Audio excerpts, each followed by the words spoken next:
Hello, everyone. I welcome you all in the first ever virtual Safeguarding Intangible Cultural Heritage 2020 Festival. I would like to thank you, our collaborators, UNESCO, New Delhi, APJ Institute of Mass Communications, New Delhi, Anant National University, Ahmedabad, Indira Gandhi Center for the Arts, New Delhi, International Institute for Inclusive Cultural Leadership, Australia, Adivasi Academy, Archives, and Research Center for Ethnomusicology, American Institute of Indian Studies, Gurugram, Sri Shankaracharya University of Sanskrit, Kerala, UPS University, Dehradun, All India Media Conference, Jaipur, Yes, yes, sir. Delhi, for their support in the noble cause. bandwidth is low. As we all are aware that intangible is something which is a part of our daily lives, or I would say it is part of us, our identity. We are intangible since several decades.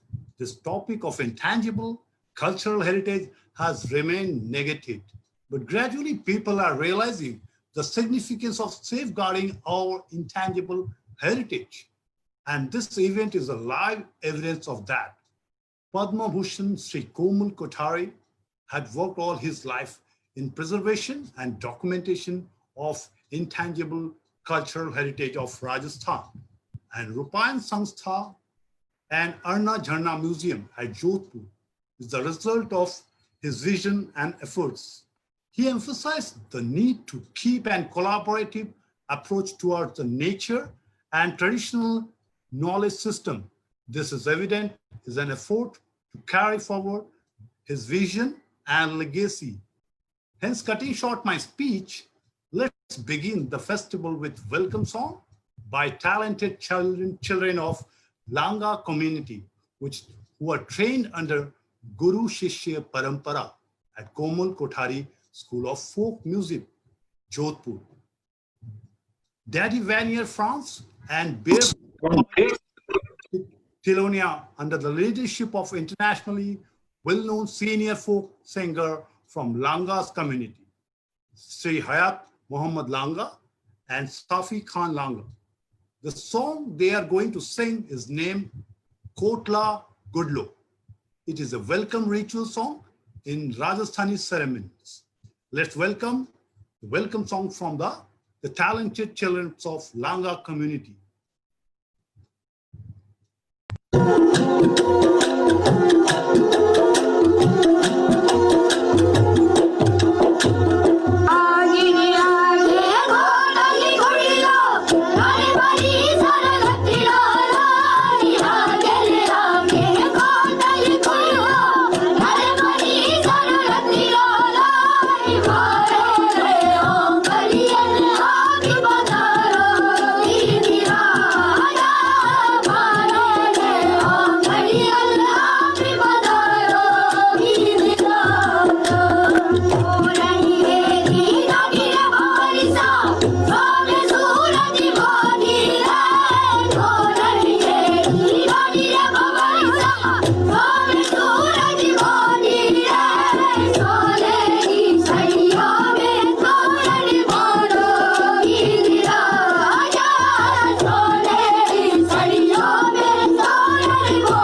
just want to welcome all our guests, the panelists, from Chairperson Professor Dr.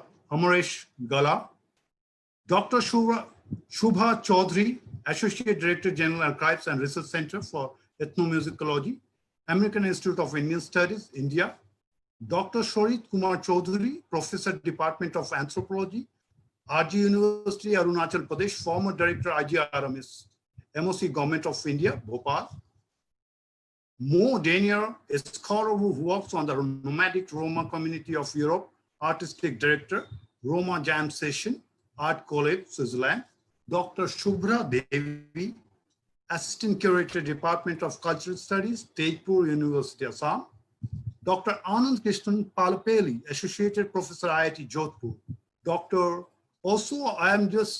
Professor Dr. Amaresh Gala, the Dean Faculty Development Leadership Professor and Director, International Center for Inclusive Cultural Leadership, Anant National University, Executive Director,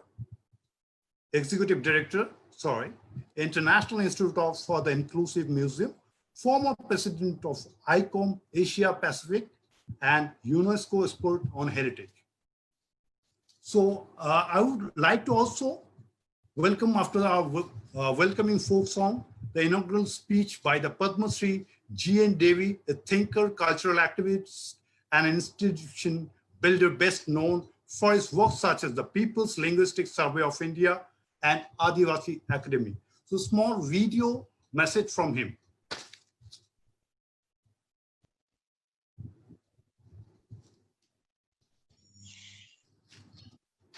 Ladies and gentlemen, good afternoon.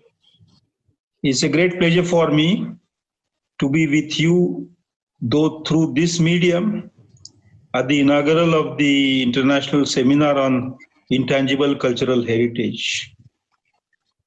We all know that the term heritage has been in use in English, but its origin is in Latin.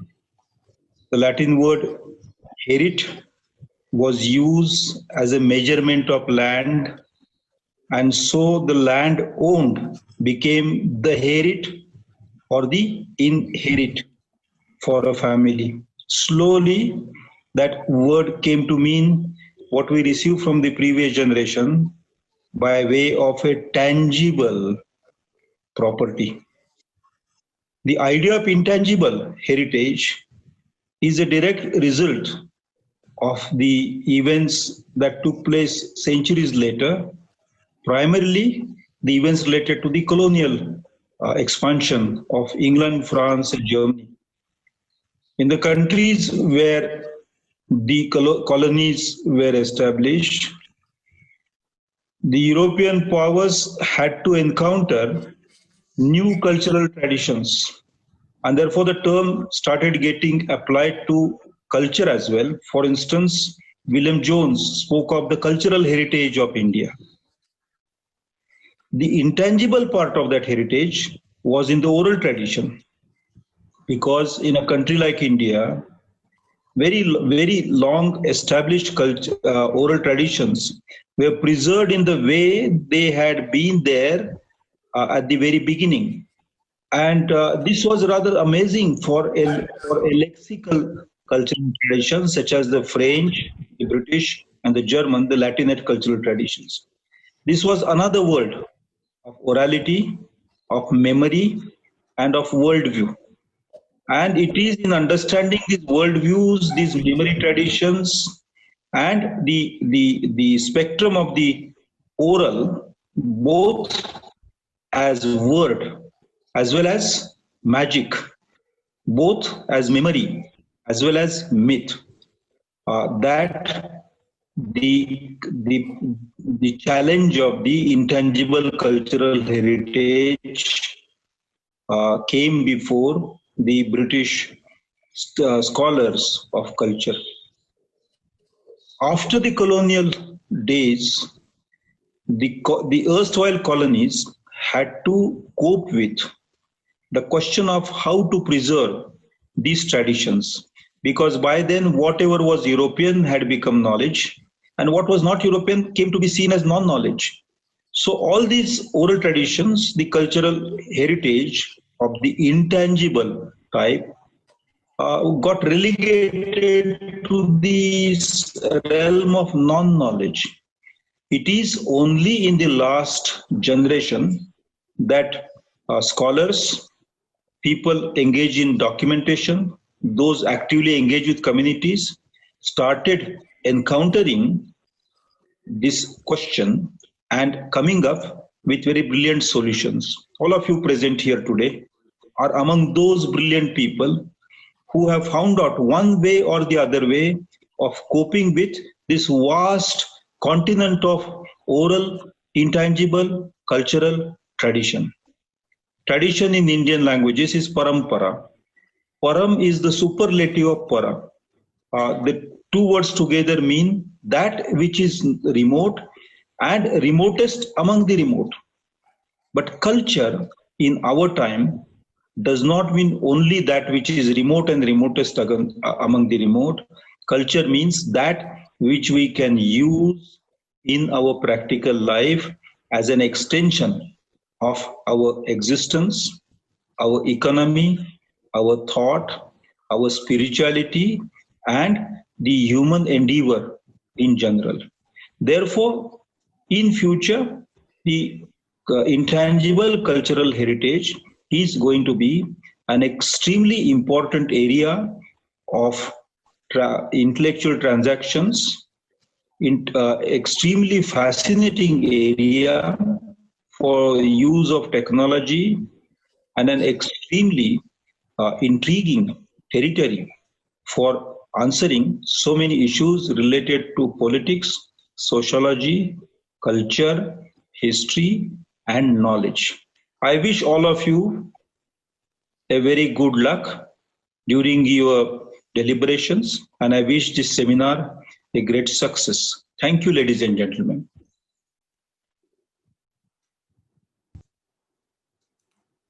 Thanks a lot, sir. It's a really like enlightening word from your side. Parampara. The word parampara makes sense. Like the. Thank you so much for this gracious words. Now I would like to request C. Kulbhushan Kothari, Chairman of Lok Samvad Sansthan, a former Director UNICEF, New York, and Trustee of PRATHAM-Rajasthan. Sir, please give you a few words. Thank you.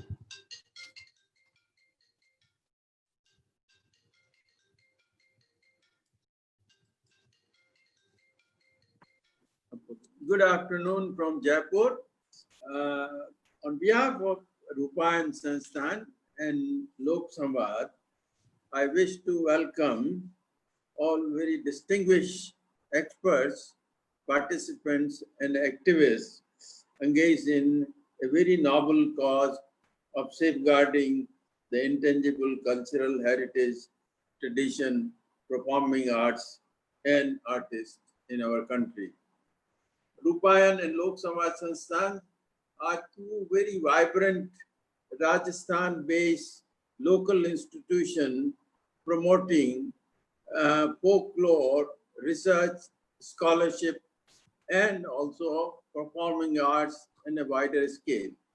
They both have been engaged in large number of research activities, educational programs, and also conducting different kinds of outreach activities with these intangible communities around Rajasthan. Having these two institutions working together, sometime back, pardon? Can you hear me? Hello? Yes, sir, we can hear you. Please continue.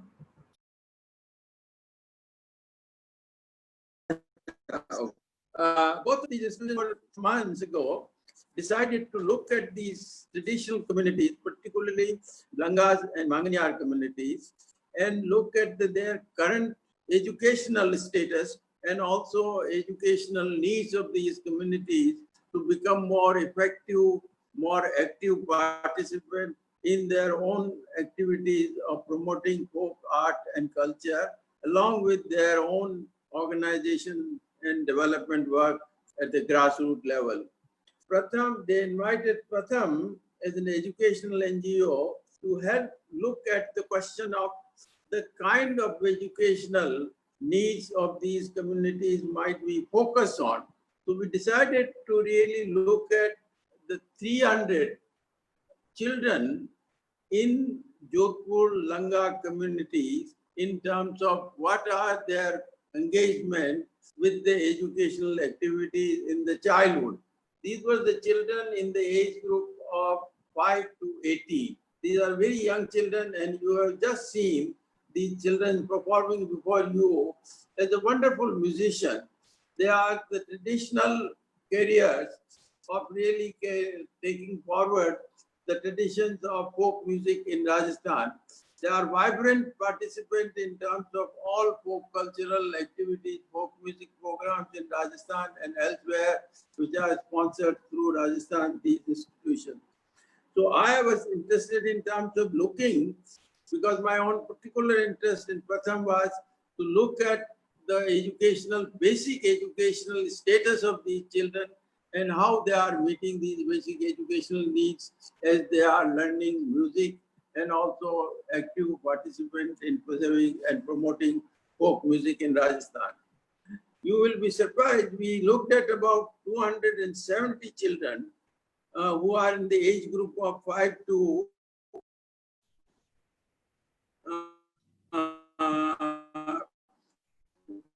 18, and these are very vibrant, active musicians. And we found to our surprise that out of 270 children that we surveyed to look in terms of their educational needs, about 80% of these children are enrolled in schools. Formally, they are enrolled in schools, but hardly attend their regular classes or go to school for studies or anything that requires a school participant. The most of the children are absent from regular classwork because they are engaged in variety of activities. Out of these 80% children who go to school, only 77% of these children cannot read a simple Hindi sentence. If you say that आज मेरे यहाँ बारिश हो रही है, so this sentence, 77% of the 80% children attending cannot read this sentence. Of these, 85% of these children cannot do two-digit subtraction. Means if one has to subtract 18 out of 20, the 85% of children have. So my point is, we're trying to see what are the basic foundational educational status of these children in terms of reading and arithmetic. Reading and arithmetic are core skills for building all educational abilities. You move from elementary to secondary, secondary to higher education, and whatever you want to do. So unless the children are also encouraged or really provided with the facilities, along with their training in folk musical traditions and folk music, they will not be a very effective participant in their own development work and their own folk musical traditions which they would like to promote and all. So this is a very surprising finding in terms of looking at their educational status and therefore the kind of needs these communities have. My point here is these percentages for folk tradition are much beyond, much higher level than the average levels of reading and arithmetic in the children community in the communities of Rajasthan. So one of the important elements that I, as Pratham person, and also working with Rupayan and Lok Samvad, was trying to persuade these communities and children to see that they also attend their primary requirement in terms of primary education and see that they become more effective participation as they go along in their life as a very, very effective participant in promoting and preserving folk culture. Therefore, we as both of these institutions, Rupayan and Lok Samvad, with the help of the Pratham's work in education, we would like to engage with these communities over a longer period of time so that the educational status, the creation of awareness creation of level of empowerment and also respect to participation at late motion of intangible culture. We believe that this is an important task which should be taken very seriously, and intangible cultural communities in Rajasthan should not promote in a manner that they are really get away from their traditional art skills and also folk culture traditions that they are bringing up in the country. So therefore, one of the most important message to you is that while we look at the preserving and promoting folk culture, these young communities of these communities should also be looked into in terms of their educational status in a manner that they become most effective participant and empowered to really contribute to the traditions of the culture and traditions. Thank you very much. Thank you, sir. Sri Kulbhushan Kothari, sir. Your words are like really awesome, and like you are doing really good work for the education part from the children's and also safeguarding the intangible cultural heritage of Rajasthan. I would also thank our Dr. V. Venugopal. He's also there. I am welcoming another person also very important, Sri Kalyan Singh Kothari, the Secretary of Lok Samvad Sanstha, and Kudeep Singh Kothari, the Rupayan Sansthas. They are like really basically gem of person. And also I would like to thank Mr. Madan Mina, Dr. Madan Mina. Now I would like to invite thank you for all yours. And now I would like to invite Professor Dr. Amareshwar Gala, who is a professor and a director, International Center for Inclusive Cultural Leadership, Anant National University Executive Director at International Institute for the Inclusive Museum. He was also a former chairman of the Asia Pacific Organization of the International Council of Museums and a UNESCO expert of heritage. For addressing this keynote address, I also request Professor Dr. Gala to chair this session and moderate the panel discussion. Thank you, sir. Please go ahead and do the rest. Thank you. Thank you, Professor Datta. It's inspirational to hear from such elders, and Kulbhushanji, inspirational. The importance of bilingualism, that which is learned in schools, but that which is learned in communities, both being important. Thank you for that wonderful message. There are many distinguished people on the panel, and I'll keep what I have to say to a minimum because both giving the keynote speech and moderating the panel is a little bit of a challenge, but I'll try my best. First of all, I want to, remind all the people that are listening. We have over 1,000 registrations and actively engaging, over 200 people right now, and many more will listen afterwards. That today is the International Day of World's Indigenous Peoples. How did it all start? Quite some time ago, on the 9th of August, 1982, United Nations General Assembly established the Working Group on World's Indigenous Populations. And this working group met subsequently in several locations, but mainly in Geneva, working towards bringing about a kind of solidarity, if you will. And I still remember one of the first meetings was at the Australian National University, and Indigenous people from all over the world came together to celebrate, share, discuss issues, all kinds of issues, right from land rights to language, safeguarding, you name it. And over the years they met, and on 23rd of December 1994, United Nations, based on a recommendation from both the Working Group on World's Indigenous Populations and the UNESCO World Commission on Culture and Development, declared the UN Decade for World's Indigenous Peoples. I was on the 23rd of December, 1994. And that decade was to raise awareness, acknowledgement, respect, understanding, and mapping. Mapping, I don't mean like the way it's done in many parts of the world, which is mainly, more archaeological mapping. This is actually mapping living heritage to do across the world.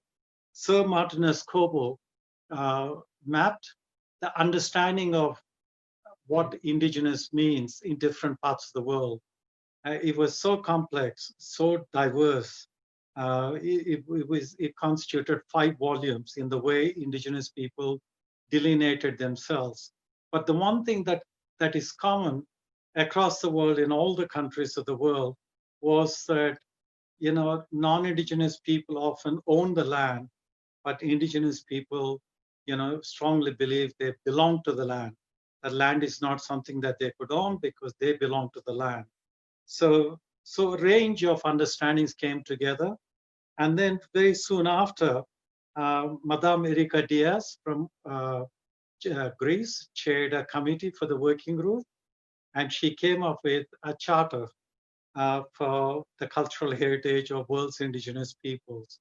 This charter still remains the base from which a lot of world documents, standard-setting documents draw their inspiration in the way they address heritage in all its manifestations. And it was not until 7th of September 2007 that all the countries of the world could come to a consensus on a declaration on the rights of indigenous people. Many countries had different terms.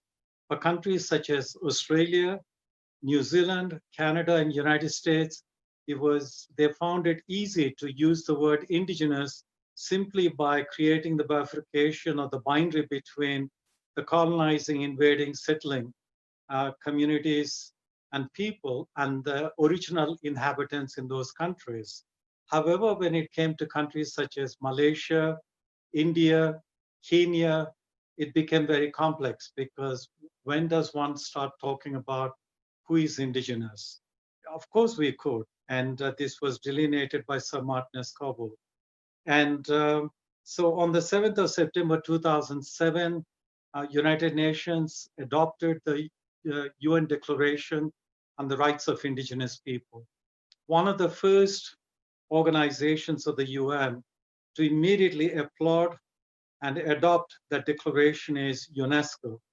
UNESCO, which had already by then adopted the 2003 standard setting instrument, the 2003 Convention on Safeguarding Intangible Heritage, saw it as a natural fit and established a program in the Division of Ecology and Earth Sciences so as to bring together both nature and culture together, which is a colonial imposition, the boundary.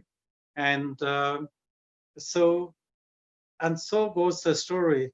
And where did we go from there? There are countries like Bolivia, which adopted the UN Declaration lock, stock, barrel as national legislation. There are other countries which are still struggling to adopt parts of it, sections of it, trying to promote the understanding of it.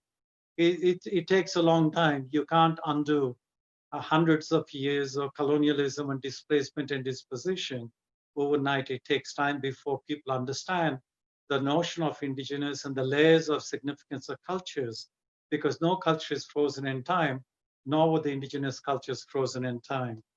And one of the things that Kulbhushan ji mentioned, which makes me think about it, is a scoping study done by the Smithsonian in the establishment of the National Museum of the American Indian. They looked at the educational retention rates in Native American schools in 360 tribes. And they saw that education was very linear and retention was just around the 80 to 90%. Opting out, or we don't use the word dropping out, but opting out was anywhere between 80 to 90%. However, the first community to experiment was the Hopi community in United States. They introduced a range of what we now take for granted as intangible heritage elements into the school curricula, followed by the Tsimshian community in Alaska. But what this changed was the dramatic retention of children in the schools. Once they were introduced to their own culture, their own elements of intangible heritage, their own living heritage, their own grandfathers, grandmothers' stories in the educational curricula, together with the broader curricula of the US system, they were able to stay back on schools and benefit from both forms of education. Now, this is the kind of thing that I want to bring to the table in India. Only about a week ago, India, for the first time in a long period, almost more than 34 years, adopted a new national education policy, which actually talks about curricula in local languages, schooling until the age of 5 in local languages, and a whole range of aspects that could be interpreted to deal with the kind of things that we are talking about. If you go to Northeastern India, trilingualism is actually a policy. Whether how it is delivered is another ballgame, but trilingualism is a policy. But trilingualism with 90% of the population being indigenous in Northeastern India with indigenous languages is extremely critical. So to talk about our living heritage and to safeguard it, we need the language of the transmission between the bearers and the transmitters to be preserved as well, because you can't transmit something, for example, that's in Chenchu dialect, one of my father tongues, the Chenchu dialect, in English or Hindi. You can only do that in that particular dialect unless it's endangered and it's on the way of extinction. Then it's a different ballgame. We try to save as much as possible and document it. So language is fairly critical as well, although language by itself is not given primacy in the convention. However, it's an associate that is understood.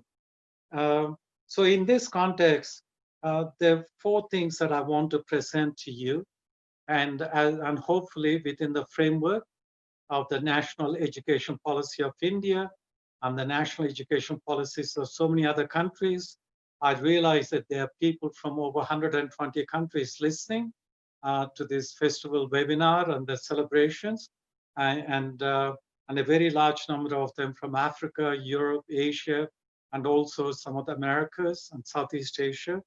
I want to argue that if you want to safeguard intangible heritage of our cultures in all their diversity, the most important thing is that we got to embed what is understood as living heritage in our educational system through policy, and policy that is translatable into practice. However, the teachers, as far as possible, need to be remunerated, bearers and transmitters who come into the schools, because some of these bearers and transmitters might not have a PhD like me, but they have many PhDs in their knowledge system. They're highly, they're walking encyclopedias of their community's knowledge. So first thing is policy formulation in the educational level and the cultural policy as well. In a country like India, national cultural policy dealing with both intangible heritage and indigenous knowledge systems is in the offing, but it's long overdue. The second thing is that to understand this and to build respect.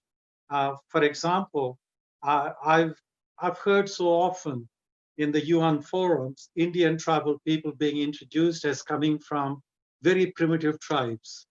And I was quite embarrassed by this. This is done by officials of a bygone era, hopefully.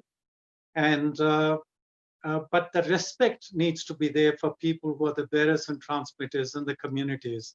So that respect, promoting that respect is also one of the key elements in the way we want to safeguard living heritage.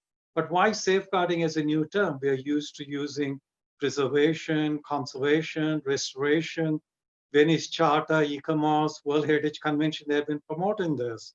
Why has the 2003 UNESCO Intangible Heritage Convention introduced a very, very significant concept of safeguarding, which I'm afraid is still very poorly understood in many parts of the world.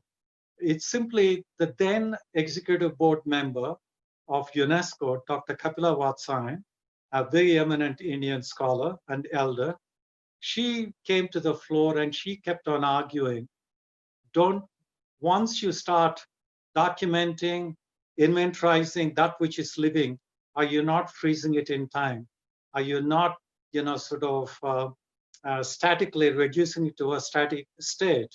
And she kept saying that we need to find a new way forward for understanding the process of the parampara, the transmission from generation to generation of living heritage. So that's how I was very much part of those general assemblies and the meetings. And I remember Dr. Kapilaji speaking very eloquently about the need to do this. And thanks to her knowledge, we do have a term called safeguarding. Safeguarding is the processes of enabling the continuation of living heritage elements. I won't go into detail about it. There's quite a bit that's written, published online. But the third thing that I want to mention is that institutional capacity building. Are there institutions like Dr. Shubha Chaudhary on this panel and myself, and in fact, Dr. Shubha Chaudhary is one of the two accredited UNESCO facilitators for training in dealing with the Intangible Heritage Convention. I'm also one of the facilitators, but I was accredited when I was in Australia, so I'm accredited as an Australian, although I've been living in India for more than 5 years. So I count myself as an overseas citizen of India as very much resident here. And I teach intangible heritage at Anant National University. So how do we build the capacity? Now, what I've noticed since coming back to India 5 years ago, it might be the same in many other parts of the world. I certainly have noticed it in Australia, to a certain extent in Canada, United States, and Europe, where the same cultural heritage management programs, the same museum studies programs add a subject called intangible heritage. They don't actually transform, they don't actually rethink their core curricula of what they call heritage as dealing with an integrated approach to both tangible and intangible heritage, to both natural and cultural, to movable and immovable. They still deal with the binaries. So this needs to transform, this needs to change. In India especially, what I've noticed is that this is long overdue. Whether you're running a museum studies program, whether you're running a heritage management program, professional development, undergraduate, postgraduate, it's imperative that you really try to understand what is intangible heritage and try to integrate it into your main curricula rather than make it an appendage. An appendage will not survive. I'll give you an example. Indian government had two fantastic programs when I first came back to India. In fact, in the National Hindu, I wrote a column called Manna from Heaven. This is for a long time, India has been waiting for resources for dealing with heritage, and suddenly there's crores of rupees, huge amounts allocated to 12 places, under the Hruday scheme, and a number of places under Prasad scheme, Hruday under the Ministry of Urban Development and Prasad under the Ministry of Tourism. The central government's approach was very inclusive, integrated, open-ended. But the problem was very few of the consultants who were involved had actually had the capacity to address an integrated approach to heritage, understanding intangible heritage. So the result is maybe, except for one or two programs, the rest of them went the same way as before. And here, heritage conservation profession in India, like elsewhere, needs to rethink their curricula, their pedagogy, to understand how they deal with, how they prepare their graduates, how they actually practice in their consultancies in dealing with intangible heritage. I'm not saying that people are not doing it, but those people that are doing it, if I were to count them on the fingers of my hand, even if 2 fingers are stubbed, maybe that's about 3 people. Very few in a country with 1.3 billion people. So, and finally, the last thing that I want to mention is there is a misnomer in not only India, but in Europe, in Australia, in many countries. The only country that I find this misnomer is very rare is New Zealand. New Zealand probably has the best practice when it comes to cultural mapping. In India, cultural mapping is basically the same old archaeological approach of inscribing on lists and documentation. However good the documentation is, it rarely deals with that which is living. And also cultural mapping is a holistic term. It's not something just taken from elsewhere. It was very much coined by the Canadians, by the Ontario Heritage Task Force in the 1990s when they developed their Ontario Heritage Policy. And New Zealand, through their bicultural policy, ensures an inclusive approach to this and provides the best practice examples.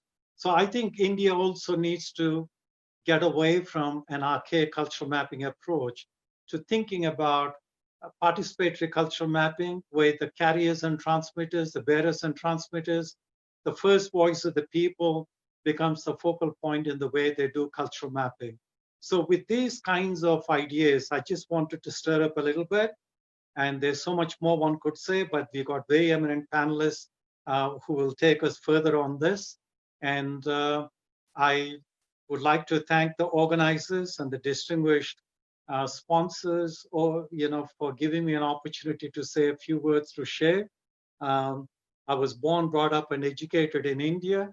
I lived for 43 years in different parts of the world, mainly Australia, South Africa, and Denmark. And I've worked in other parts of the world too for about 5 years, including a year at the Smithsonian. But I came back 5 years ago to India to share what little I have learned from different parts of the world in a comparative context, and to see what little I could do before I get too old and I still have some ability. So for those of you who are listening, online, there are some of us who really want to share the global knowledge, and we are here as resource people, make use of us. Now, in saying resource people, let me introduce you to one of the most distinguished resource people for understanding and safeguarding intangible heritage, Dr. Shubha Chaudhary, Deputy Director General, American Institute of Indian Studies, a very eminent person in dealing with both documentary heritage and intangible heritage. We are not going to introduce as panelists because most of you would have Googled. That's our experience on Heritage Matters webinars. People Google, check out, and then they decide who they want to listen to.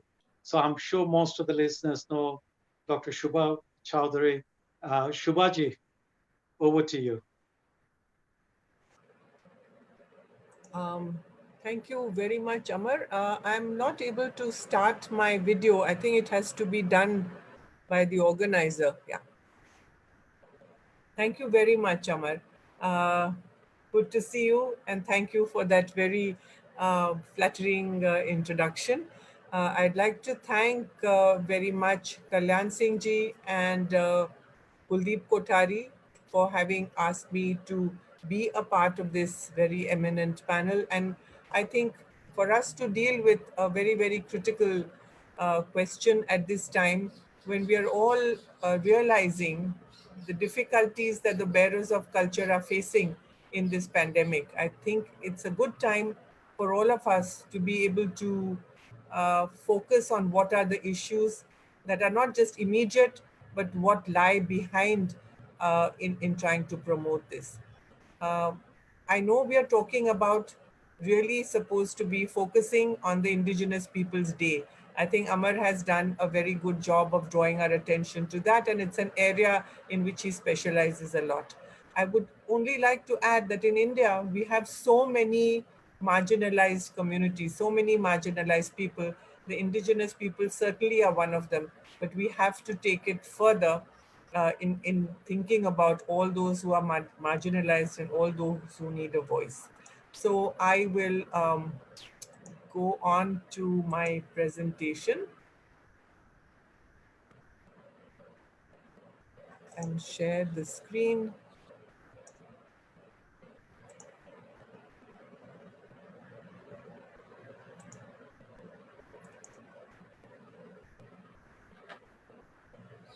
I hope that's working, Amar. Yeah. So since we have a short 10 minutes, I will try to stay within the time.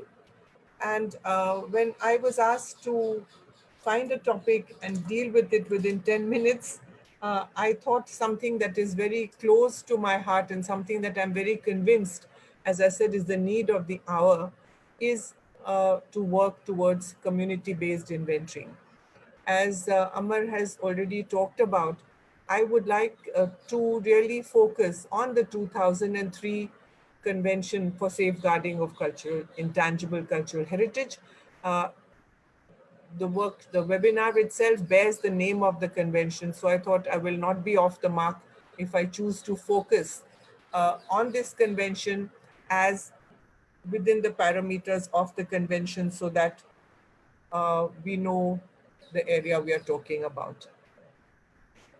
So I'd like to also go a little beyond, because when we are talking about sustainability and livelihood and so on, I would like to also bring up these points right up front, that within the convention, within safeguarding intangible heritage, we are also talking about sustainable development, that UNESCO is talking about the importance of how ICH and culture is essential for inclusive social development, for environment sustainability, for inclusive economic development, for peace, using culture as a lever and a driving force for development. So what I want to say at the start is we need to think of ICH, we need to think of culture in a broader way. We need to think of it as part of an inclusive development. We're not talking about culture as some airy-fairy area separated from everyday life. I feel that for India just now, the ICH convention, and to think of intangible cultural heritage, the way it has been defined in the convention, provides us a lot of good opportunities. We are all been working in this area in different ways. Some of us were working like in music or folklore or in anthropology or in various ways. We're working in little separate cabins. We're working in different ways, but ICH as a term, as a concept, gives us an opportunity to create a conceptual base that is more holistic, as echoing some of the terms Amar already used, which is inclusive. I think this is what is really the need of the hour, to think of a more inclusive conceptual base, to think of cultural elements as defined by the community. This is the great part of this convention, that it takes culture as something that is defined by the community, for the need of community participation at all levels. Another thing that is important is that when we talk about safeguarding versus preservation, we are accepting in this convention that culture is constantly changing and evolving and redefining itself. We're not talking about freezing cultural practice. We're not talking about authenticity. Anything that is practiced by the community, we consider as ICH. So when we talk about safeguarding versus preservation, we are not trying to freeze, to preserve or conserve. We are trying to safeguard, to make sure that it continues the way it is being practiced. It also gives us an opportunity to deal with ethics and rights, such as with free prior consent, free prior informed consent. To look at a wider chart of what safeguarding intangible cultural heritage means, as you can see, there's a lot of elements involved here. I will not read them all out, but at the center we see is the practice, the creation and maintaining of transmission is at the core of the safeguarding activities, which is again something that Amar already mentioned. What I want to talk about is on the extreme right, inventory, which is very close to research and documenting, which is something that most of us on this panel have been involved in for most of our lives. So how is this different, and why is there need for inventorying at this time in India? As I said, a lot of us have been working in these areas. We've been active in documentation, in research. There are many government bodies for culture who work in the promotion of performance, and there are many NGOs who work in ICH in development, livelihood, and skill development. If we look at the ICH domains on the right on this slide, the problem is, and the reason I've used different colors, is to highlight the fact that these are all something that we see as separate. A lot of the times, the areas marked in red, performing arts and crafts, are the two areas that get maximum emphasis in India when we talk about ICH. Every time we think of nominations, every time we think of documentation of practices, this is what we really focus on. Oral traditions come somewhere in the middle. Social practices, rituals, events, traditional knowledge and practices concerning nature and the universe is left largely to academics who may or may not be working with it. We do not think of these actively as cultural expression, as something that should move into the center stage of our intangible cultural heritage. But this is really what is the core. It's the everyday lives, it's the everyday practice of culture, which is the most important, which is what gives people their identity, and which is something that we need to safeguard and move on with. So if we look at ICH as defined by this convention, we see that it brings all of these domains together and gives us an opportunity to redefine our work within this kind of a holistic umbrella. So why do we need to have inventories if we are going to talk about it? One is that it's an obligation as a signatory of the 2003 convention, which India is. And so we are obliged to actually have an inventory or many inventories as we choose. The inventory is very useful because once you have that, it's like a baseline and gives us a basis for safeguarding, which is the aim of the convention and which should be the aim for us in our cultural work. It also will allow us to create a foundation for bottom-up documentation and implementation of cultural policies by the owners of the heritage. Again, this is something Amar fortunately highlighted and flagged off right when we talked in his introduction, and the need to empower practitioners and communities and revitalize ICH from the ground level up. So a community-based inventory, if we think about it, will allow us to do that. Now, as I said, many of us have been working in research and documentation for many years. There are many institutions, many individuals, many NGOs, we have been working. So why can't we just club all this together and declare that we have a national inventory? The reason is that very little of this has been done with community participation. It has been done largely in a very top-down approach in treating community as informants, not as the practitioners, defining the culture for the people instead of by them, and taking the lead. The lead is taken by organization, institutions, and scholars rather than by the practitioners. So if we really succeed in a community-based inventory practice, we would really be working with empowering the practitioners to look after their own heritage, which is the only way that this can go forward. So as I mentioned, that India is a signatory to this convention, and it requires, as you can see, that every state will have an inventory with the participation of communities, and it's with a view to safeguarding, and it has to include all the ICH present in its territory. This is the way that it tries to make it inclusive, to say as long as it's in your territory, doesn't matter where the origin is, where the people came from, where their status is. If they are within your borders, you are obliged to inventory and to safeguard their ICH. So just to again highlight the importance of community participation in the various articles of the convention. This is not just me trying to say this is very important and it's in the convention, but to highlight that we already have this very well formulated thinking about where the community needs to be involved.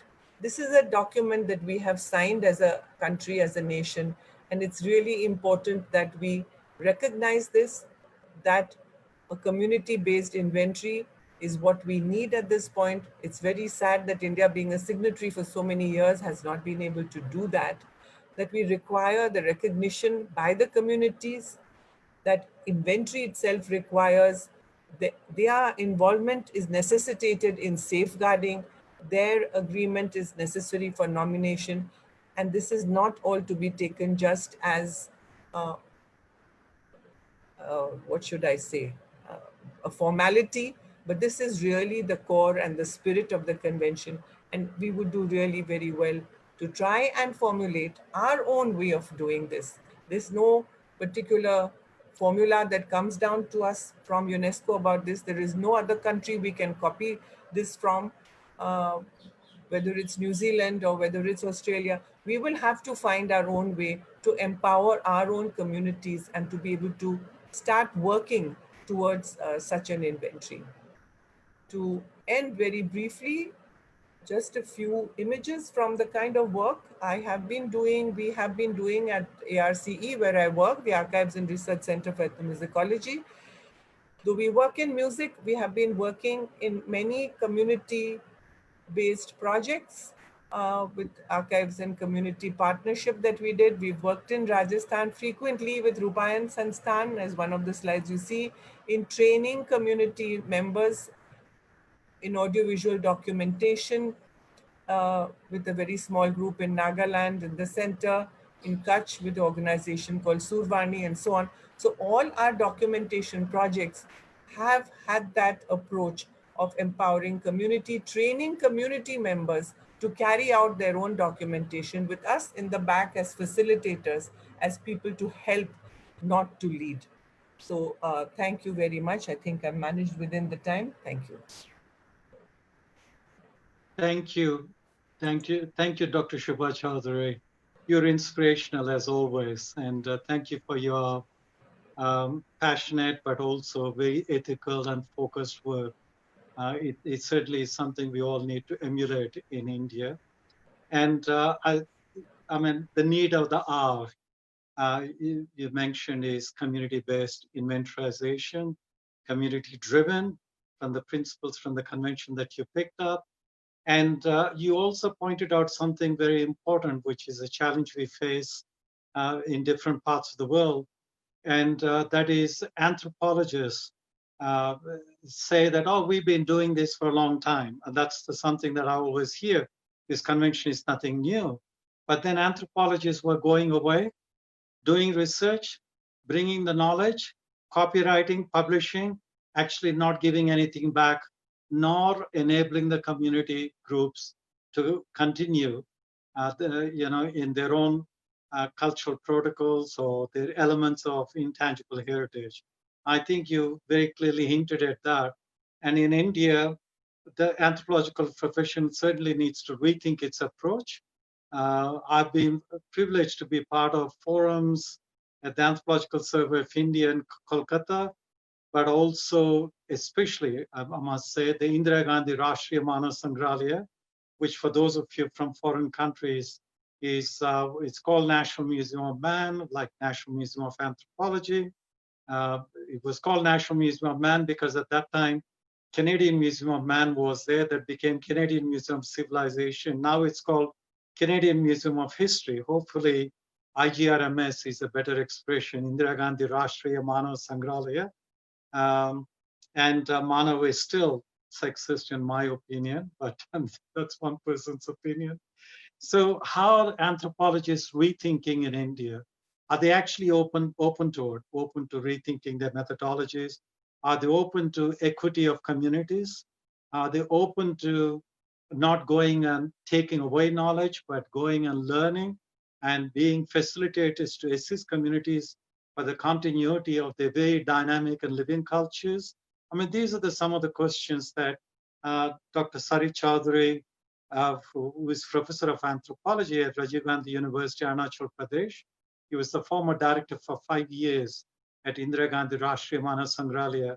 He's been dealing with both as an anthropologist, but also as the director of a museum of anthropology. Saritji, please enlighten us how you've been dealing with these challenges.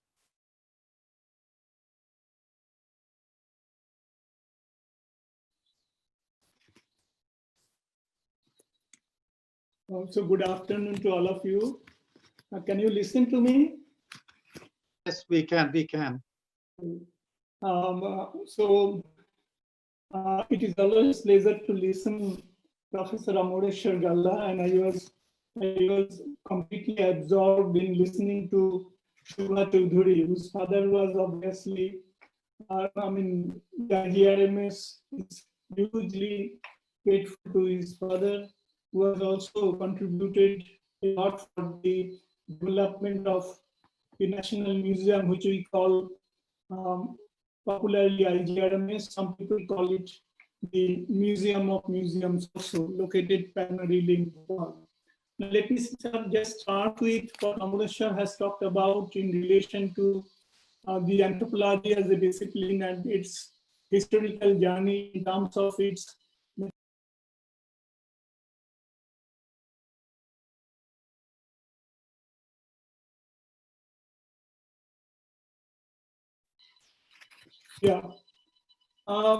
to my understanding, I think any discipline, for its growth, it has to be self-critical, and anthropology as a discipline cannot remain out of that kind of an frame. I just added 2 sentences that the university where right now I am located, it's a Arunachal, it's bordering with the China, the Bhutan, the Burma. It's a bordering state. Now, I am here for last almost 25 years. And if you look at how the history of this bordering state, the political ecology of the area and the interactions of the people, you can understand that today, at least 80% of the students who are part of the discipline of anthropology, they are representing different tribes of the state. Now that it's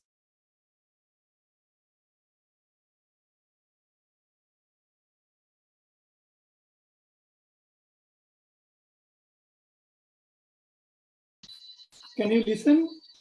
Yeah, we can hear you now. That itself talks about a major shift in terms of the position, because these people are now getting professionally trained. They are going back to their villages, and they are working in a very meaningful way, whether it's talking about the tangible or intangible cultural heritage or many other issues which pertains to their societies. So that's a kind of an shift in terms of what is happening to the Indian anthropology also. Then I back to the IGRMS, the Indira Gandhi Rashtriya Manav Sangrahalaya, where I remained involved a little more than 5 years since 2014.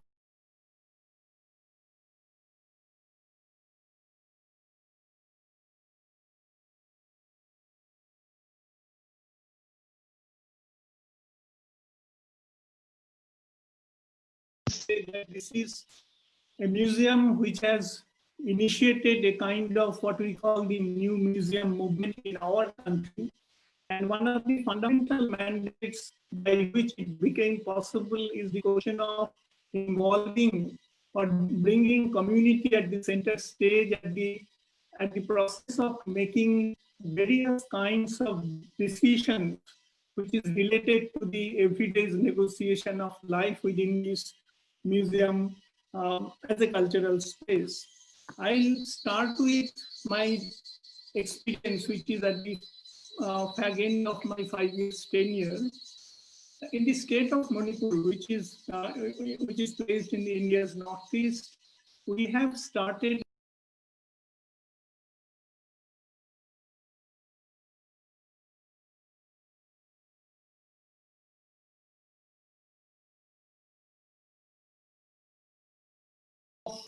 this Kom tribe. Our legendary boxer, the Mary Kom, belongs to that tribe.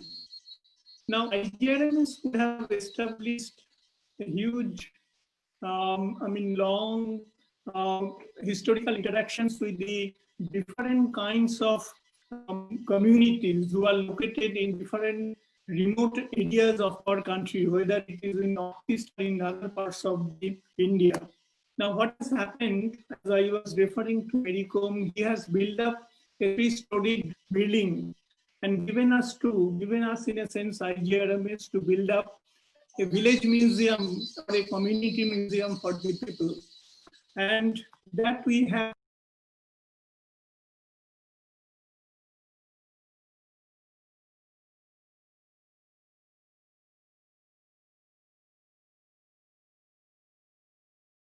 this Khoidenta is a hill village, belongs to the Kom tribe. We are doing largely focusing on the extension of what we call the intangible cultural heritage. For example, I'll say that we are involving the knowledge bearer, the elder generation of the Kom tribes who are sitting with the children, that they are sharing different kinds of folk tales, and that is also documented and textualized for the documentation purpose. When Amuneshwar was talking about in relation to this Kapila Vatshayan, that the moment you document, brings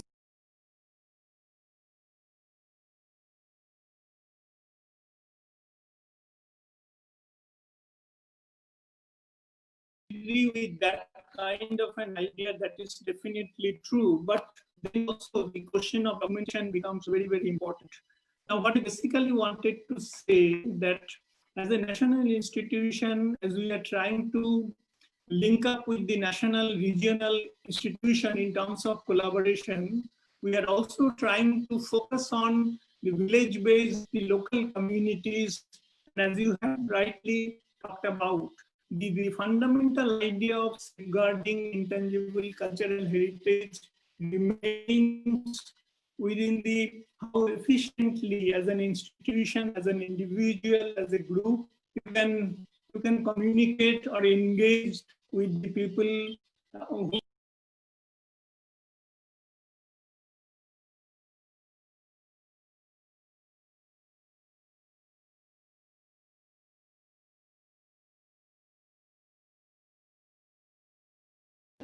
give some examples. Let me remind you, this is an institution which has taken up 44 years of its establishment, 44 years of its journey. And if you look at the core component of ICH, I mean, all these are part of our institutional mandate being a museum of living culture. But there are certain areas, even what I personally feel, sometimes the delineation of boundaries between tangible and intangible becomes so thin, so difficult. You cannot understand the tangible aspects of culture without the contextual analysis or understanding about its intangible values. But in our museum, there are some kind of experiments are made. I'll just focus on one issue, which was done by our curators. We have a very popular cultural space, what we call the mythological trail. Now, what was done by our curators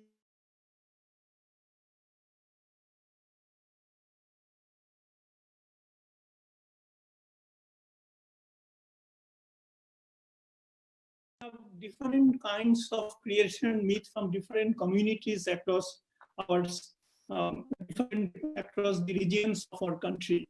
And then those myths, he has involved the artist, I mean, who has that kind of a skill through different kinds of medium, whether it is mud, terracotta, the iron, and even the stones, and try to have an experiment, transform that creation myths into a kind of an tangible expression, and that became a visitor's delight right now within this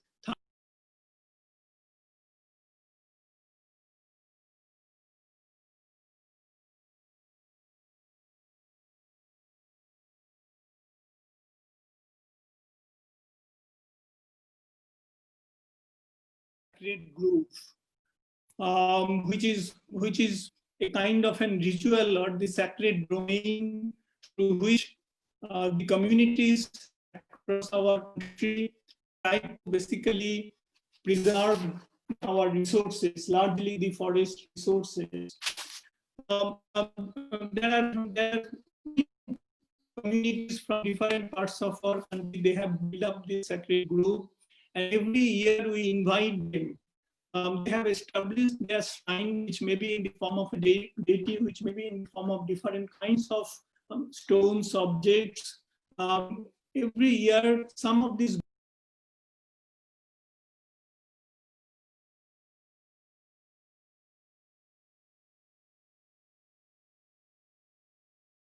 I think we're having difficulties. Yeah, those kinds of sacred spaces. So the idea of sacred group, we have 200 acres of land we could have nurtured within this institutional space. Now, as we are talking about the performing tradition, I think IGRMS is also known for that. I was talking to Kuldeep Kothari before this initiation of this webinar itself, that we have tried to take the cultural performance from different parts of the region, from different communities, from one region to another, so that is a kind of an exposure, kind of an exchange of ideas, and that gives a kind of a huge, as you have told, sense of cultural pride to the communities that they are taken to different parts of the country. So the people from Northeast, they are going to the southern region.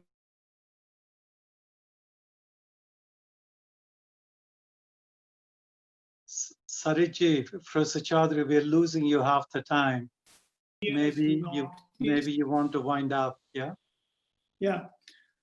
So what I basically wanted to tell that through the 44 years of existence, if you look at the institutions, we have tried to experiment different kinds of, taken different kinds of initiatives, so that the question of the preservation, or what you call the safeguarding, a better term, the intangible heritage of our country could have taken up to a great extent. But I must say, I must feel also what Amareshwar was.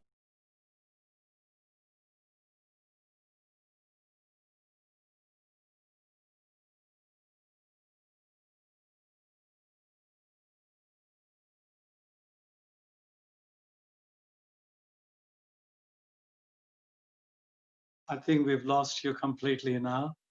Sharvari, could we focus on the next speaker, please? Sure. Okay, well, thank you, Professor Chaudhary. I think in many ways, what Professor Chaudhary has been advocating is a gradual transition, if you will, to the way we rethink, practice heritage management in this country.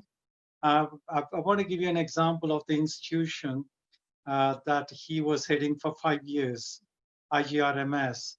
When Dr. K. Kalyana Chaudhary was the director, he organized probably one of the most unique festivals for 8 days and a conference on sacred groves. It's very much like what we call sacred sites in Australia. sacred groves, those that are private, those are accessible, whole range of rituals, all those elements or category domains that the Intangible Heritage Convention talks about, they were all addressed. And but Dr. Kalyan Chakravarti, he asked me if I could take the participants to Bhimbetka. I worked in Bhimbetka as a young man with Professor V.N. Mishra from Deccan College in the first excavations. And one of the first things that I had to explain was, in fact, Vishnu Vakankar learned about the rock art paintings through the Dorai Gons. The local Dorai Hakim was the one who took him, who picked him up and took him around 1957-58. Similarly, when Dr. Pandit Matpal was studying the rock art, he very much relied on the knowledge of the Dorai Gons, the living knowledge, the continuity of these Dorai Gons, indigenous people. And so there are many ways that IGRMS has been piloting different ways of rethinking the tangible heritage, rethinking anthropological approaches, but we still a long way to go in this country. Hopefully, there'll be, more active leadership from the responsible organizations. Thank you, Professor Chaudhary, once again. Now we move on to another speaker. Living in Europe, whenever I came across Roma communities, first thing I would say to them is, Ekta, Dota, Tita, Chauta, Paita, Taita. And they immediately would start laughing and start dancing and singing and smiling. Why? This is what we call the fourth Prakrit, fourth dialect of Prakrit in India. Those of you who speak Marathi can pick it up very easily, others also can. But the Roma language, with its origins in India, has diversified considerably. There were no Roma before Alexander the Macedonian came into what is now Pakistan. And the first Roma to leave with him to Babylon were the ones who went further. And now you can find them in Ireland, Wales, in many parts of the world, but they're still highly marginalized people. But they fall between the stools. They're neither categorized as indigenous people, nor as any of those Europeans that in those nation states they define themselves. This is where Dr. Shubha Chaudhary alerted us that in addition to the indigenous, we should also look at a number of marginalized communities. Now, to talk about that, we have Monica Dana, a scholar who works from the Roma community of Europe. Herself is Roma. She's the artistic director of the Roma Jam Session Art Collective in Switzerland. Monica, or Mona as people call you. Hi. Thank you. Thank you very much for your introduction. I just start from there, and I have to read because my English is better when I read my text. So I'm very, very grateful to be part of this amazing panel.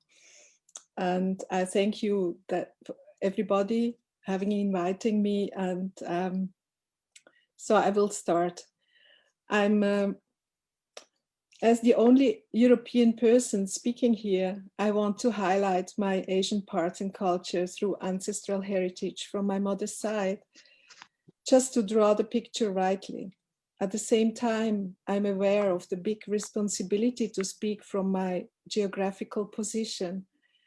Not long time ago, in the 50s, when famous novelist James Baldwin has been a guest in Leukabad, which is a mountain village in Switzerland, he witnessed situations of unexpected racist nature. Now in the 21st century, Switzerland recognizes its interconnectedness with the European colonial project. And because there was brought some evidence into light by young researchers from academia and as well as from art. Speaking here from inside of Europe, from the heart of darkness, as Joseph Conrad puts it, we know now that Switzerland was no exception. With this historical background, it is no surprise that European and Swiss governments did not develop positive ideas how they could deal with Roma, including these communities as regular citizens. My contribution will be partly a performative intervention. By my reading of a score I was inventing for the performance chroma. Chroma means like CH for the plate of the cars for Switzerland, and Roma for our community. So chroma, in many ways, a very good term for what is going on here. So my poem, which I would like to read now, is called Chroma, Detox Switzerland, Detox Europe. Planetary history. I woke up this morning, touched by a ray of sunshine. The soul smiled songs. 600 million years ago, Earth was an ice-crusted planet. Do you have any idea how long ago that was? Not a place for living beings, cold, without life. Saskaisas jivas, akana soavela, amen sakana, which means in Roma language, it has been because it has been. We live now. And what about now? Lives. The planet warmed up and the living spread out across the globe, in the water, on land, in the air. Nightingales and tigers and piranhas were born. This was the first globalization. Saskaisas jivas, akana soavela, amenza akana. It has been because it has been. We live now. And what about now? Very close to life. The sun in your face, a song in your ear. In the nose, the smell of fresh grass. A mouth full of honey and eyes wide open. In the water, on land, in the air. Nightingales and tigers and piranhas were born on the mountains, in the valleys, in the caves and waters. Saskaisas jivas, akana soavela, amenza akana. Exploitation of people and the earth. The sun is burning in your face. The song scratches in the throat. In the nose, the fragrance of color and methane. The mouth full of oil and the eyes reddened. Living beings go down silently, disappear from the planet. Our senses are deaf and our heart is depressed.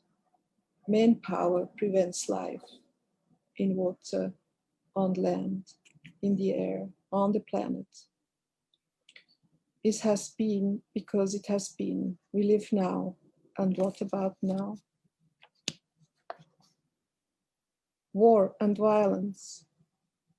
Here's a fire. There, deadly bullets. A letter from the Federal Council shattered hopes. Politics is an abyss. Debris and ashes, house skeletons. Something is wrong. These forces are not life. We have to talk to each other. The world needs radical love, says the shaman. This is the future in the present. Saskaisas jivas, akana zoavela, amenza akana. I would like to give this text for your disposition after this panel, and for interested students and indigenous communities, it might be distributed if desired. It might be also translated or in any other form transformed, morphed, commented, all up to you creative. Sing, dance, write, create with it, or do something completely new. Thank you. As an artist and as artists in our collective, we discussed political issues in our group. changes of political and social circumstances are influencing private and public lives so quickly. Artists are often innovators, and innovation must get a space to process ideas. We founded the Roma Jam Session Art Collective together with Mustafa San and Milena Petrovic in Zurich in 2013. And since then have been working with many accomplices, groups and professionals from dance, graphics, music, media, academia to produce our projects. I would like to introduce you to Detox Dance, a project of a public performance we translated and also morphed traditional gestures and martial art movements into a choreography to dance and detox the stereotypical imagery and bring people together. Everybody is welcome.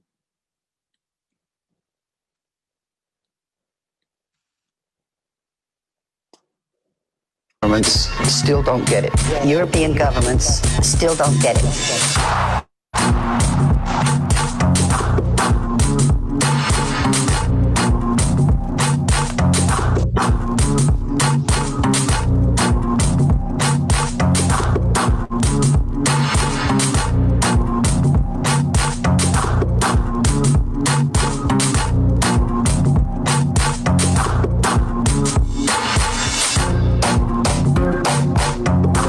Still don't get it.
Soromasariak politikano problemi.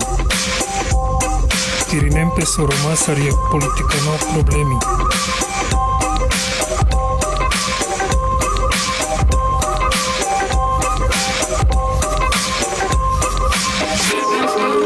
Es ist dringend nötig, die Angelegenheit der Roma als ein politisches Problem zu begreifen. Urgentno taj seriozno se te akceptirinempe Soromasariak politikano problemi. It's urgent to seriously accept the Roma issue as a political problem.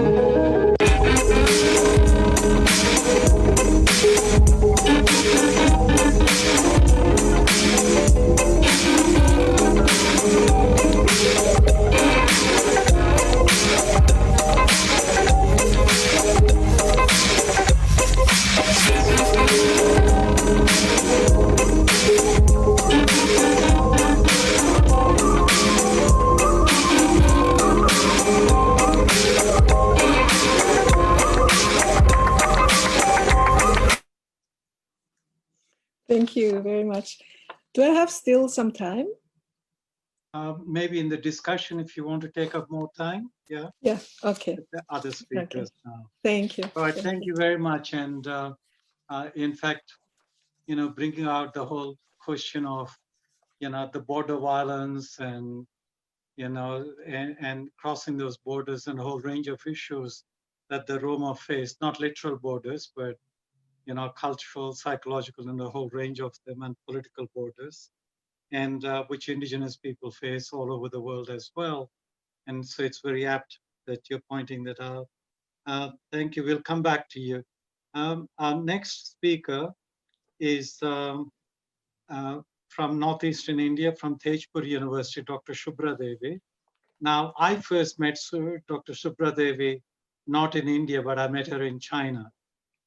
She was in a training program for safeguarding intangible heritage for university academics who actually teach intangible heritage as the main focal point. And so it was wonderful. And also She does belong to the next generation. So look forward to hearing from you, Dr. Shubha Devi. Over to you. Thank you, sir. Very good afternoon, everyone. I'd like to thank the organizers for giving me this platform to speak. I feel humbled and a bit nervous to speak along with the stalwarts of the field present here. The topic of my talk today is safeguarding intangible cultural heritage, perspective on some practical issues, where I'd like to share some of my experiences from the field. I hope we do not need to discuss here what ICH means. Again, it is needless to reaffirm here that intangible cultural heritage transmitted from generation to generation is constantly recreated by communities and groups in response to their environment, interaction with nature, and their history, and provide them with a sense of identity and continuity. Thus, promoting respect for cultural diversity and human creativity. The study of day-to-day traditional knowledge of some of the communities of northeastern India suggests that this community ICH has answer to a pollution-free and sustainable way of life. Innovation and proper research of these ICH elements can show the way out for energy-efficient living to combat the challenges of present day. And here I'd like to emphasize that generally there is a misconception about safeguarding intangible cultural heritage. And people in general tend to believe that documentation is safeguarding, and which is absolutely not. It may be the first step of safeguarding, and through safeguarding, we mean a method or procedure which enables the community to continue the intangible cultural heritage elements in their life, social and cultural. And we know that culture is not static. Thus, we need to ensure that through our endeavor, we don't tend to create a static form of intangible cultural heritage. Through safeguarding, we should be able to ensure continued practice and the transmission of ICH, and I think this is the key.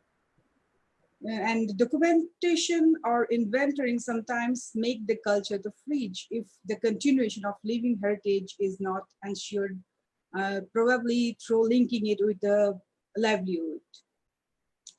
For this, we need to have improved capacities to support safeguarding of ICH, including institutional and human capacities. Transmission and the education of various levels is also important.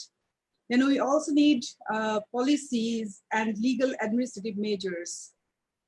With this background on the ideal situation, I'd like to mention some issues from a few case studies we have carried out in Assam, in the northeastern corner of India. While trying to document some elements of textile motifs commonly used in the region, the claim comes from more than one community as that element belongs to them. And this is increasingly becoming more complex and challenging, while communities these days are not confined in one geographical location and there is constant sociocultural exchange among communities. Even if there are overlapping in most of the cases, there are variations and differences in terms of traditional knowledge.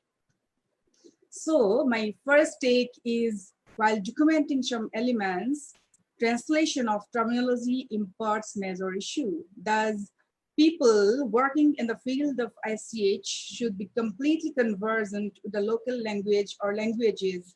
Thus, active involvement of community member in planning and execution is a must. However, involvement of communities are not always encouraging on the other hand, probably because they are not aware about the importance of safeguarding. In most of the cases, community people expect something in direct return. I'd like to cite some examples from the field. Few years ago, we executed a pilot survey for documentation of medicinal herbs in collaboration with a voluntary women organization where community women were given to document the recipes of common herbs they use. While in the beginning they were enthusiastic, soon they gave up, and I realized that they wanted something in direct return. Although through this process of this project, forgotten knowledge is being revived and the transmission to the next generation is assured. So secondly, I would like to emphasize the importance of awareness and capacity building in the community level for safeguarding. And there should be a format on how to give back to the community at the beginning of planning of the project. The aim of all affirmative actions should be to protect the right of the indigenous people and also to maintain their distinct culture and way of life. Now, while looking at the scenario of Northeast India, at first we see as if a lot of things are going on for documentation of its living heritage. And if we try to find out who is doing, then we see that works of different university departments, government departments, and the various autonomous organizations under Government of India or Government of Assam, and also some independent researchers along with some NGOs are working for documentation of intangible cultural heritage. However, coordination and accessibility of research results are one thing at the moment. Also, there is a want of holistic approach for safeguarding. And we have to mention here that the region is a biodiversity hotspot and also extremely rich in ethnic population. Taking into consideration of multiculturalism and multilingualism of the region, we need a holistic framework for safeguarding ICH of the region.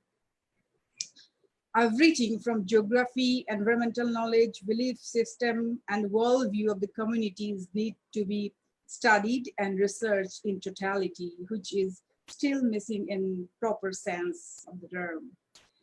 The whole body of ICH and traditional knowledge is embodied in such a way that study of community life is impossible if a single element is missing. So thus, to work in a complex sociocultural scenario of Northeast India, we need an approach and methodology tailored specifically taking into consideration of the regional condition and specificities. Thus, my third take is that there is a need of a regional approach and framework.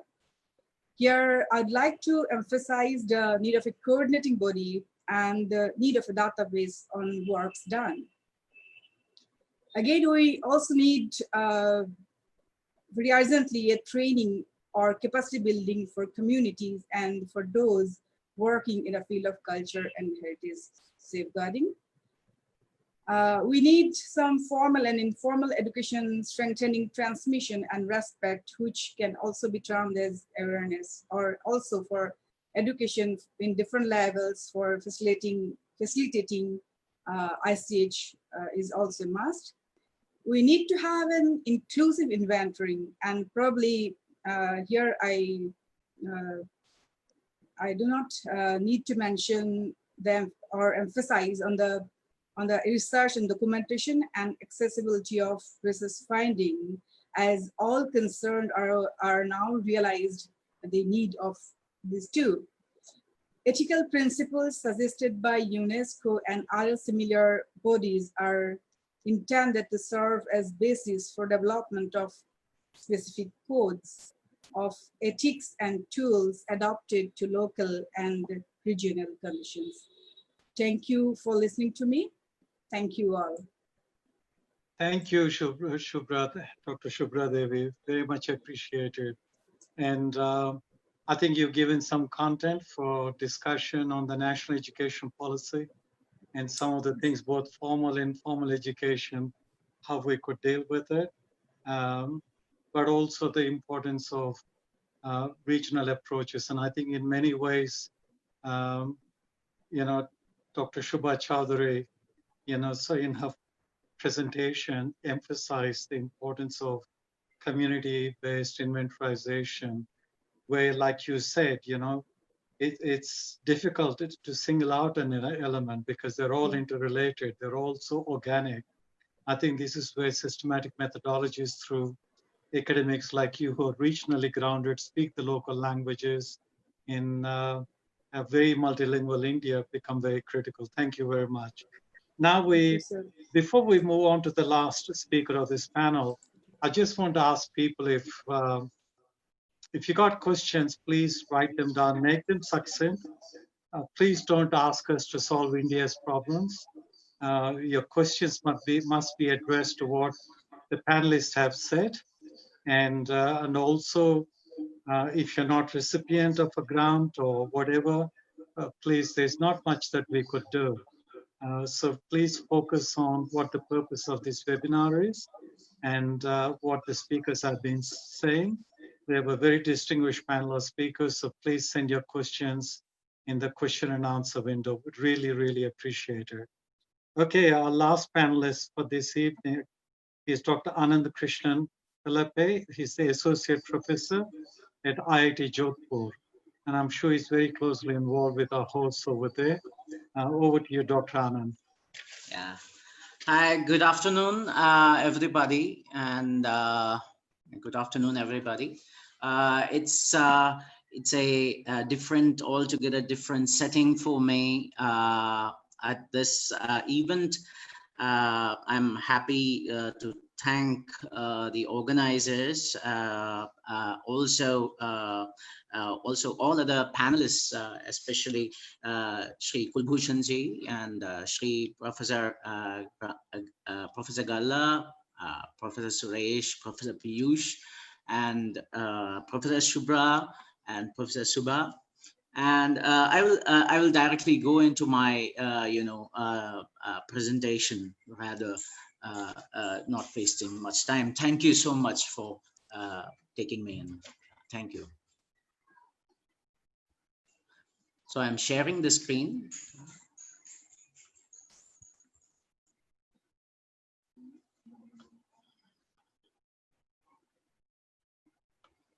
Hope my screen is visible. Hello? It is visible. Yeah, okay. So the topic is water technology, G-filters, and it is a collaborative participation with Rupayan Sansthan at Jodhpur, as well as you can tell Samvad Sansthan as well. So it's a wonderful opportunity to deliver this talk. So going into that, so basically what we did is to understand the hidden technologies that are there in the sustainable traditional knowledge paradigms of Potter community, as well as a Sansi tribe that is very well having habitat in the near to the Thar Desert. And the contents of this, I will go through various contents as said here, and I will slowly try to enumerate the depth of science as well here, science and technology as well. So bear with me in that part. So because since I'm trying to see how the practice that actually gets into application and then sustains these traditions. Okay. So water filters, the G water filter looks something like on the left hand side of your screen. It is having a receptacle as well as where the water is filled and the water drops down to the container. It's basically made by the Moila or the Muslim or the Prajapat potters across Rajasthan, now in different other states. As well as on the right hand side, you will see that there are shelves there are shelves which are also from Rupayan Sansthan, Arna Jharna Desert Museum. This is basically made by the Sansi or the Santi community. So, so what is in common with both of them? The commonality is in the material thought process as well as the compositional thought process in which the way it has been done. So the you can see that the composition of the right hand side shelves is soil and horse dung, right? And you can also note that horses of Marwari breed are there in Rajasthan from the small cutout of Indian map that is showing in the blue color. Similarly, when you go towards the left hand side, you can see that varieties of clay is also available, and they use both. They both use different types of, potters use clay as well as sawdust, which is a wood waste. Similarly, the Sansi community also uses animal waste. There is a equal comparative, equilibrium there. So the composition is very important because it's 50% by soil as well as 50% by horse dung by volume. It's a very important parameter and an easy parameter for any community, any person to understand. Equal volumes is understood by everybody, but scientists like me only understand equal weights, equal things, which can be quantified in a very data-based manner. So that's another thing. So that thought process of the Sansi community, now you can take in or you can teach to the potter community in order to make these G filters. That's what the whole thought process is, right? So going to why this 50-50 composition, why it was so powerful.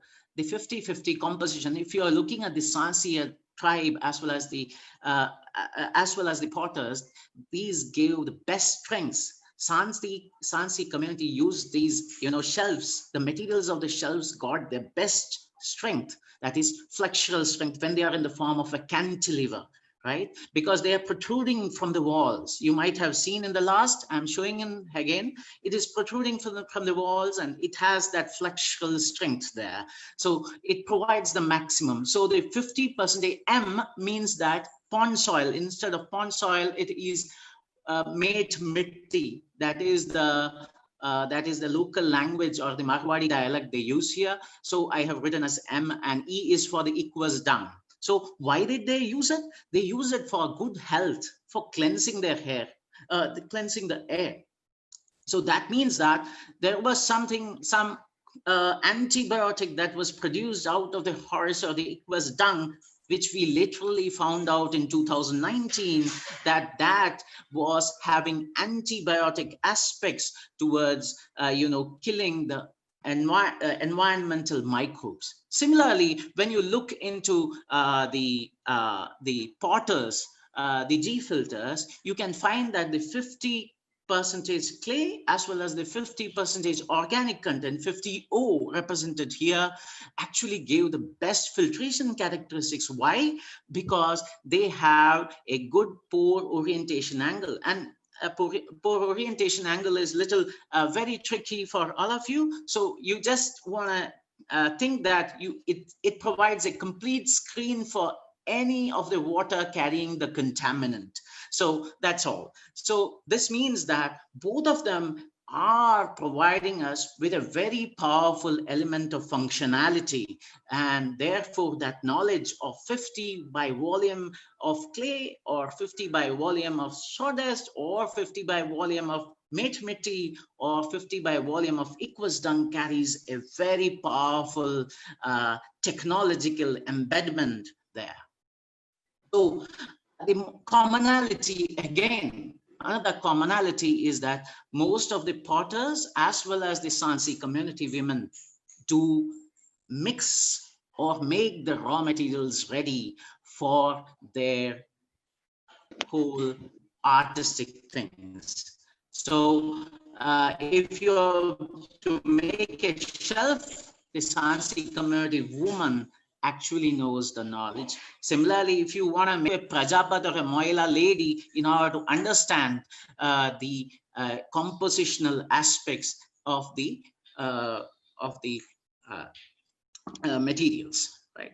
So it is irrespective of religion, location, almost all the potter as well as the Sansi community women know this.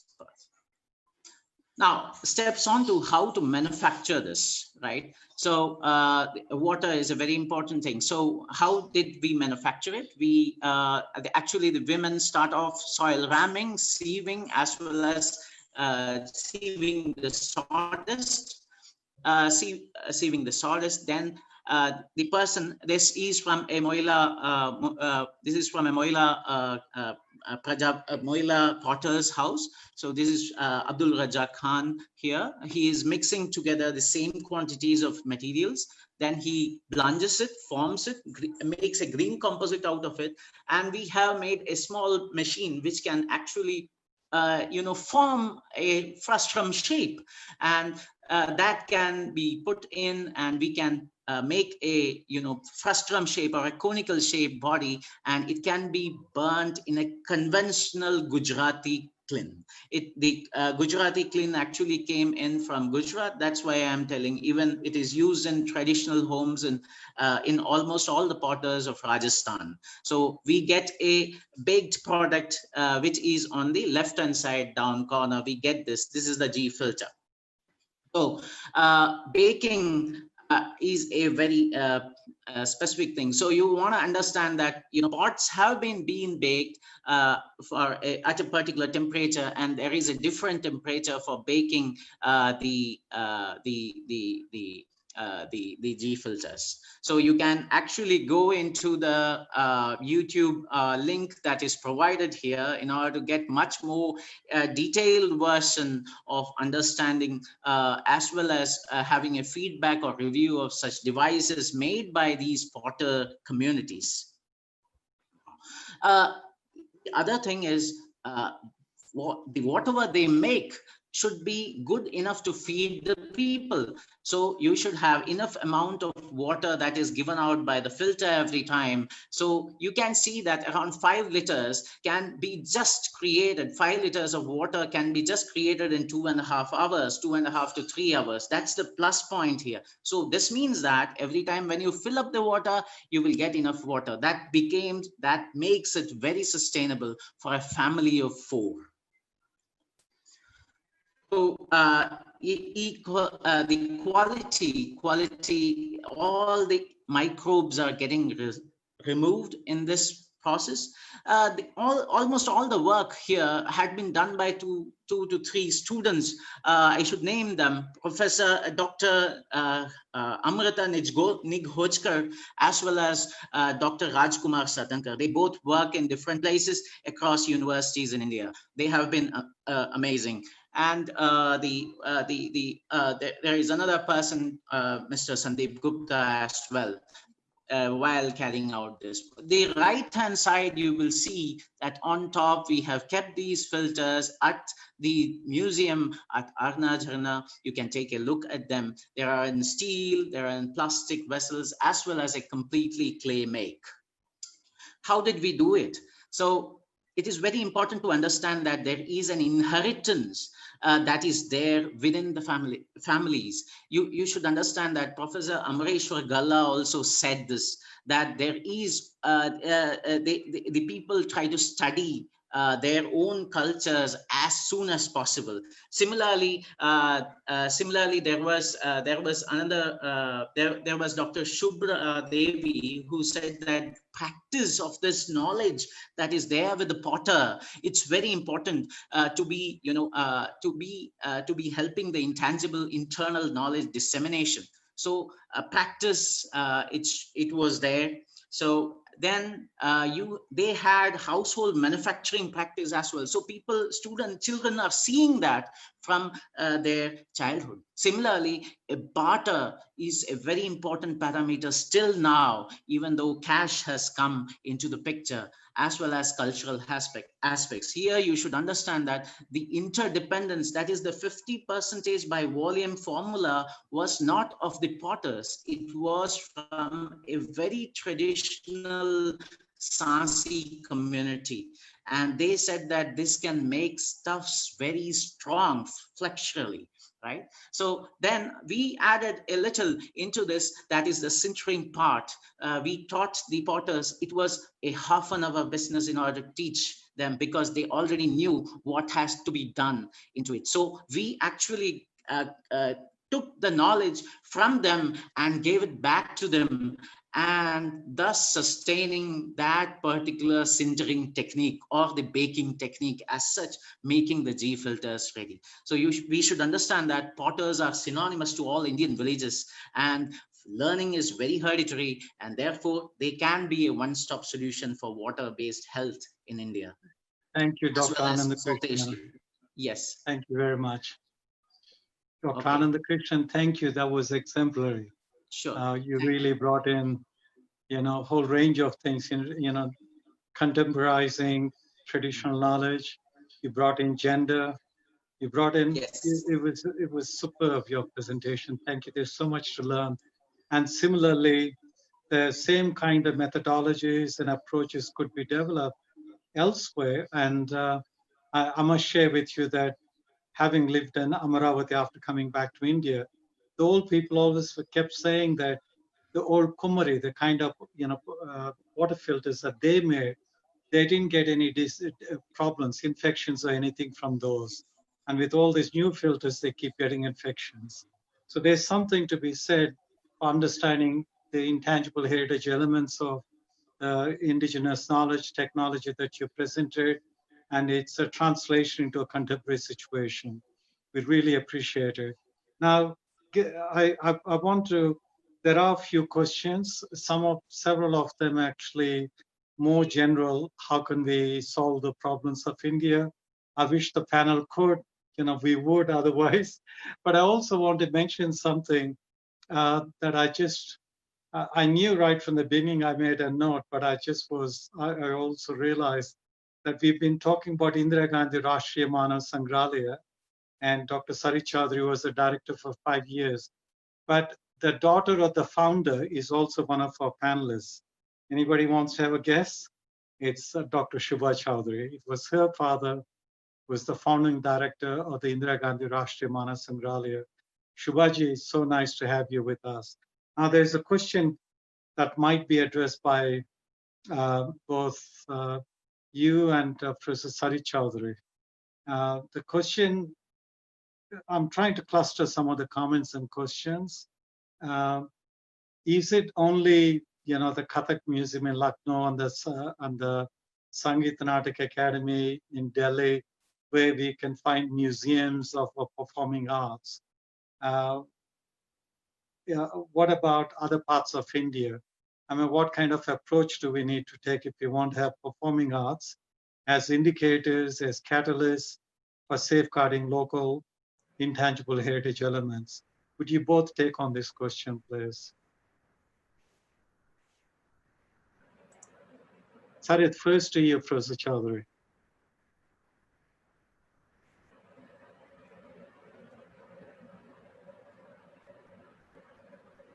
Okay. Yeah, can you listen to me, Amarisha? Yes, yeah, I can. Yeah, go ahead. Can you repeat the question again? I mean, I was having some link problem. There are some people asking the question. Right. You have to look at Sangeet Natak Academy and the Kathak Museum in Lucknow when we start talking about performing arts. Right. Is there the possibility of having a national network of museums that deals with local intangible heritage elements of performance? And I thought both you and Dr. Shubha Chaudhary might be able to answer this. Yeah. Okay, just let me just give my perspective. I think that's a real possibility in a sense of having this kind of initiative. So far in our country, there may be some kind of, I mean, specific institutional initiatives, but doesn't cater the need of such a huge nation of our country. Largely, I have seen our performers are invited to perform.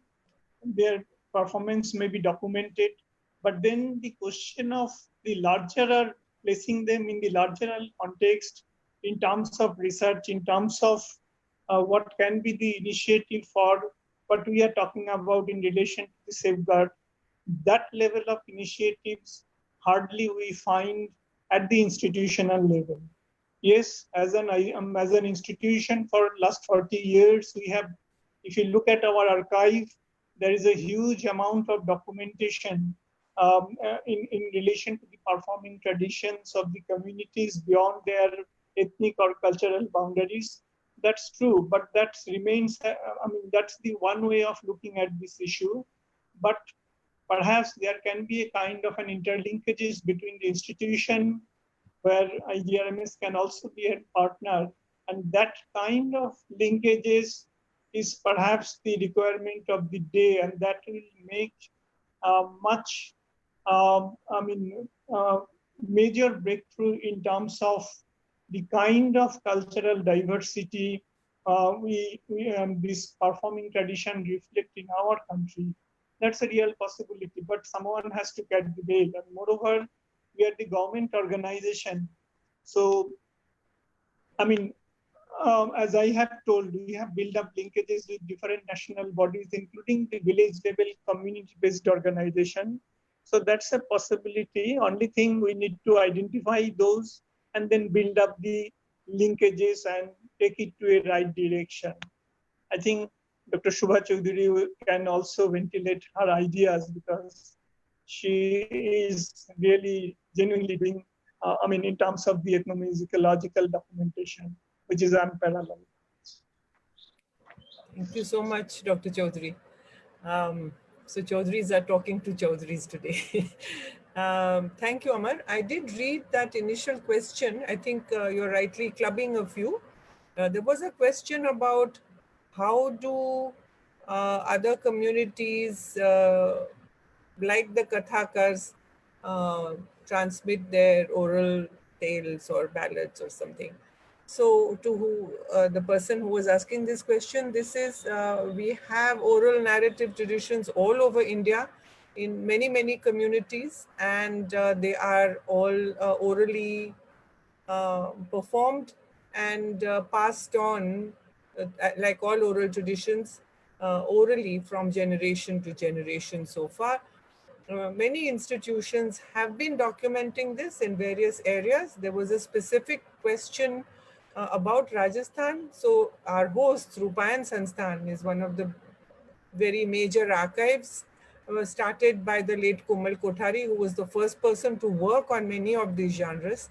And we have been working closely with Rupayan to digitize their archives from the 70s onwards. So there is a lot of material on such traditions in Rupayan's collection, as well as in where I work, the Archives and Research Center for Ethnomusicology.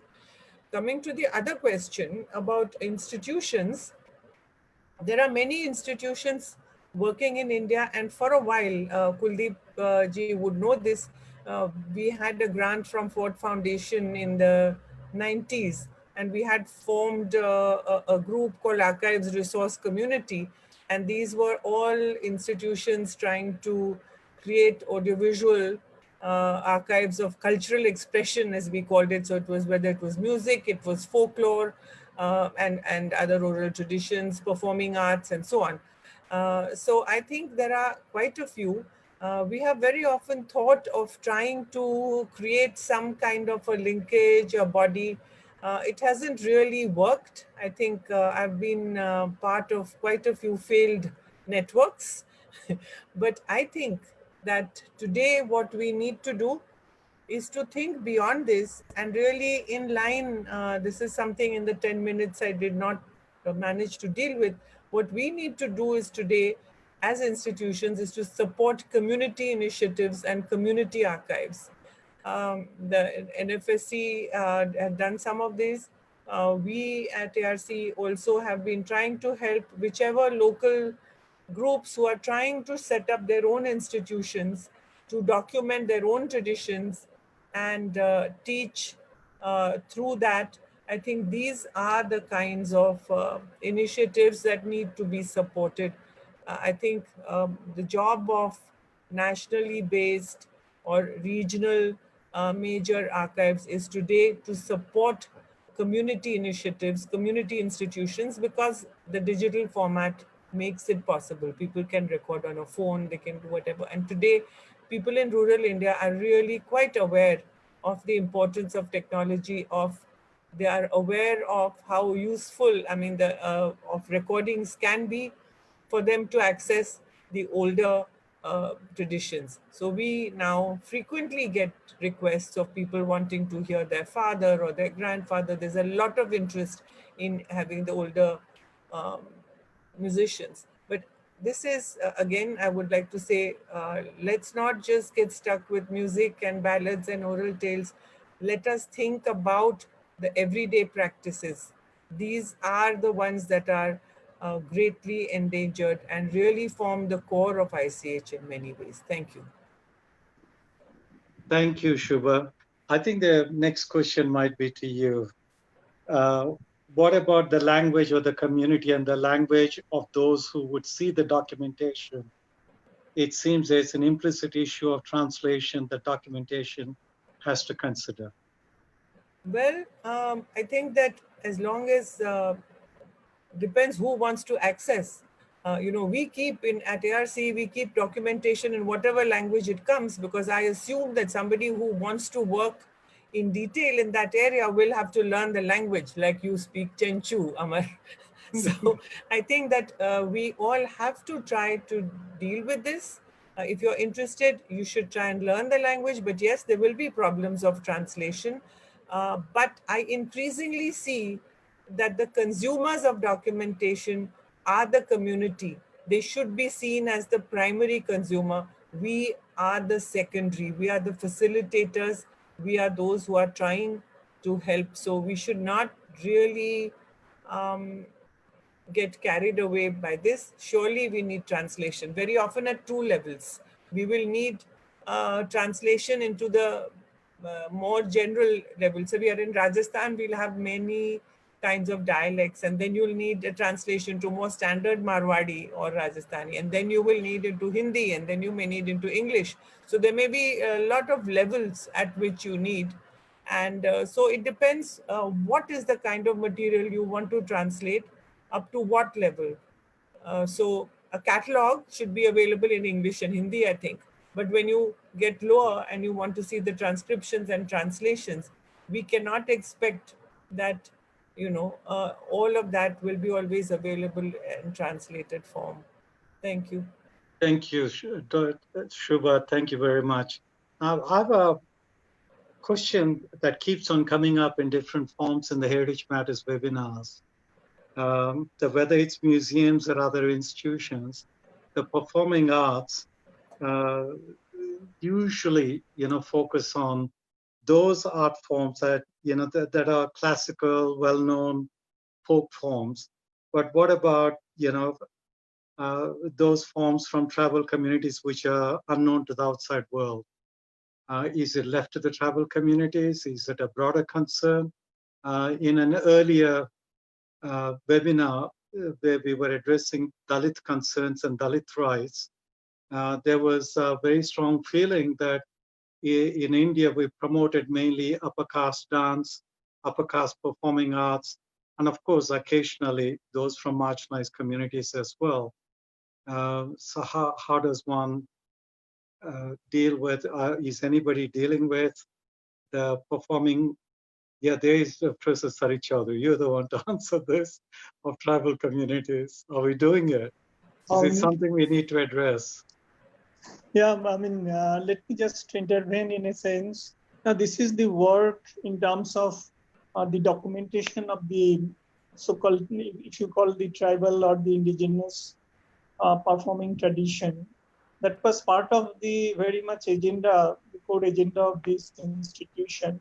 But during my last 5 years of tenure, I have seen that so far the documentation is done from the other regions of our country, but Northeast remained, though there were some interventions, largely remained out of the focus.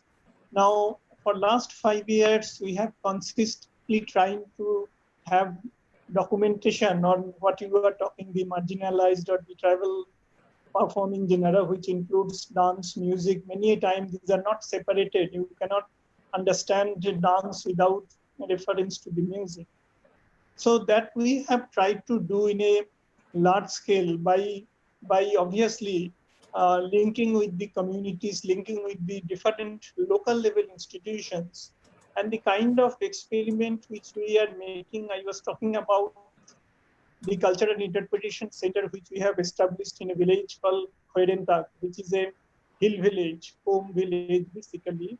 Through that also we are doing extensive work of such kind of documentation in the Manipur. But this is not the Manipur, almost all states of Northeast, we have tried our best. But looking at the diversity of this state represent in terms of different communities, the area is so vast, there is so much to do which still various institutions need to address.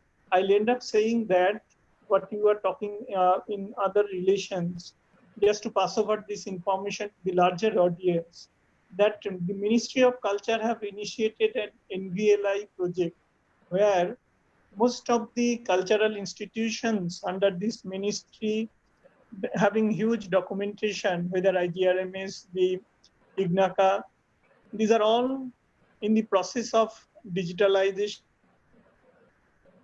They are going to share in the platform so that all this, whatever documentation is available, that should be in the public domain. So that is a kind of a national project which is going on. And I mean, that as a part of the information which I wanted to pass over for the researcher or any other people who are interested looking at these different dimensions of intangible cultural heritage for their information, they can try to access, which includes larger digital documentation. These are done with the initiative of IGNCA, and these are in the portal, one can access it actually. But that is not interlinkage with non-governmental or many other organizations like what Shubha Chaudhary is representing. There is no linkages at that kind of national level with different institutions. That is seriously lacking. Obviously, I mean, that we can feel. Thank you, Professor Chaudhary. And I think a lot of the comments and questions, they all relate back to, what Dr. Shubha Chaudhary, presented: community-based inventorization, community-based documentation, community-based safeguarding. I mean, that kind of distributed network across India. And this is something you've done that at IGRMS, where you promote it as far as possible within your limits and means, working with communities, but also building their capacity. Like, for instance, the one that I saw was the Chakma House. Yes, it's all wonderful to see the Chakma House at IGRMS, but you gave a sense of pride, to the craftspeople back home in Arunachal Pradesh, so that they actually taken pride, not go for cement and bricks and tiles, but there's something valuable in their own, built environment, which has got coded social values and spiritual values and so on. So maybe, we need to keep on asking the question, following on what Dr. Shubha Chaudhary said and what you've been saying, how do we, as a country so big, so big that how do we actually deal with community-based inventorization? How do we deal with community-based safeguarding? In a small country like Australia with 26 million people and 500,000 Aboriginal and Torres Strait Islanders, and one of the best resourced research institutions, the Australian Institute of Aboriginal and Torres Strait Islander Studies, we had to establish a whole range of protocols and a grant system, and to actually address some of these very basic concerns. But we could do it because it's a very small country. And how does one do it in a big country like India, population-wise, where nearly 100 million people, for example, are tribal people, and with tremendous diversity. And so these questions keep coming back again and again. Now, somebody asked a question, which is my favorite question, so please let me answer. You know, what can our contribution as an academician towards day-to-day culture in a city like Chandigarh, which is new, without a latent history or orality? Is it worth thinking about culture on this front? The reason I want to answer is, I was the chair of the Joint Heritage Committee for Canberra, which is also a planned capital, a planned city. And then I established a network of planned cities, capitals, Ottawa, Brasilia, Washington, DC, New Delhi. We also brought in Pretoria with Canberra. Once we start going deep into the layering of what we think is a newly planned city, we start understanding that landscape was not terra nullius, as the colonialists would suggest. That land had its own values. There was layers of history, layers of culture, people who came in there. They brought with them a whole range of heritage values. Hey, whoever asked from the question from Chandigarh, let's have a conversation when I come to Chandigarh. Let's do a tango between Canberra and Chandigarh. I think we'll have a great time discussing your question, but thank you for asking the question. Now, somebody asked the question, what is the relevance of decolonization methods in safeguarding intangible heritage? Once again, I'll leave it to the panel. And then once you address this, I want to give some time to Mona because she had something else to say. Mona, be prepared for it.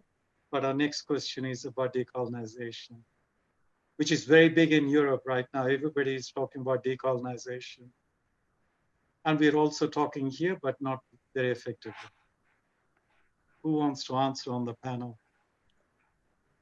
Shubha, do you because this is to do with... Well, I think, I don't know that it's, in the area we are talking about, it is such a big issue. It is something that I deal with because our archive started very much in post-colonial kind of discourse to bring to India collections which were otherwise held outside India, made in the colonial times. So, you know, we are looking a lot at those kinds of issues, but, and I think in a very general way, we have inherited a colonial mindset in the way we went around documentation. But, you know, I find it very sad because the colonial masters have moved on and we did not. So in the kind of area we are talking about, and we're talking about safeguarding ICH in a kind of framework which is post-2003. So yes, there are issues of colonization, there are colonial values that have come in, but I think as somebody mentioned earlier, why have we supported upper class traditions, elite traditions over others? Now here again, I'd love to come back to the convention, which really does not make any hierarchy. The convention itself moved on from recognizing you know, masterpieces to today coming down to a representative list. So we, you know, there itself, we see a model of how we move on, that we do not consider any art higher or lower. And I think what we did get, we got a lot of amazing documentation done in the colonial times, frankly, much more than happened in the period right after independence. So yeah, I think it's not a major issue, I feel, in the area we are working in, except in academics.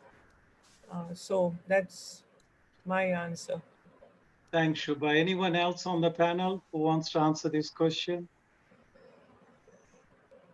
Hello? Yeah.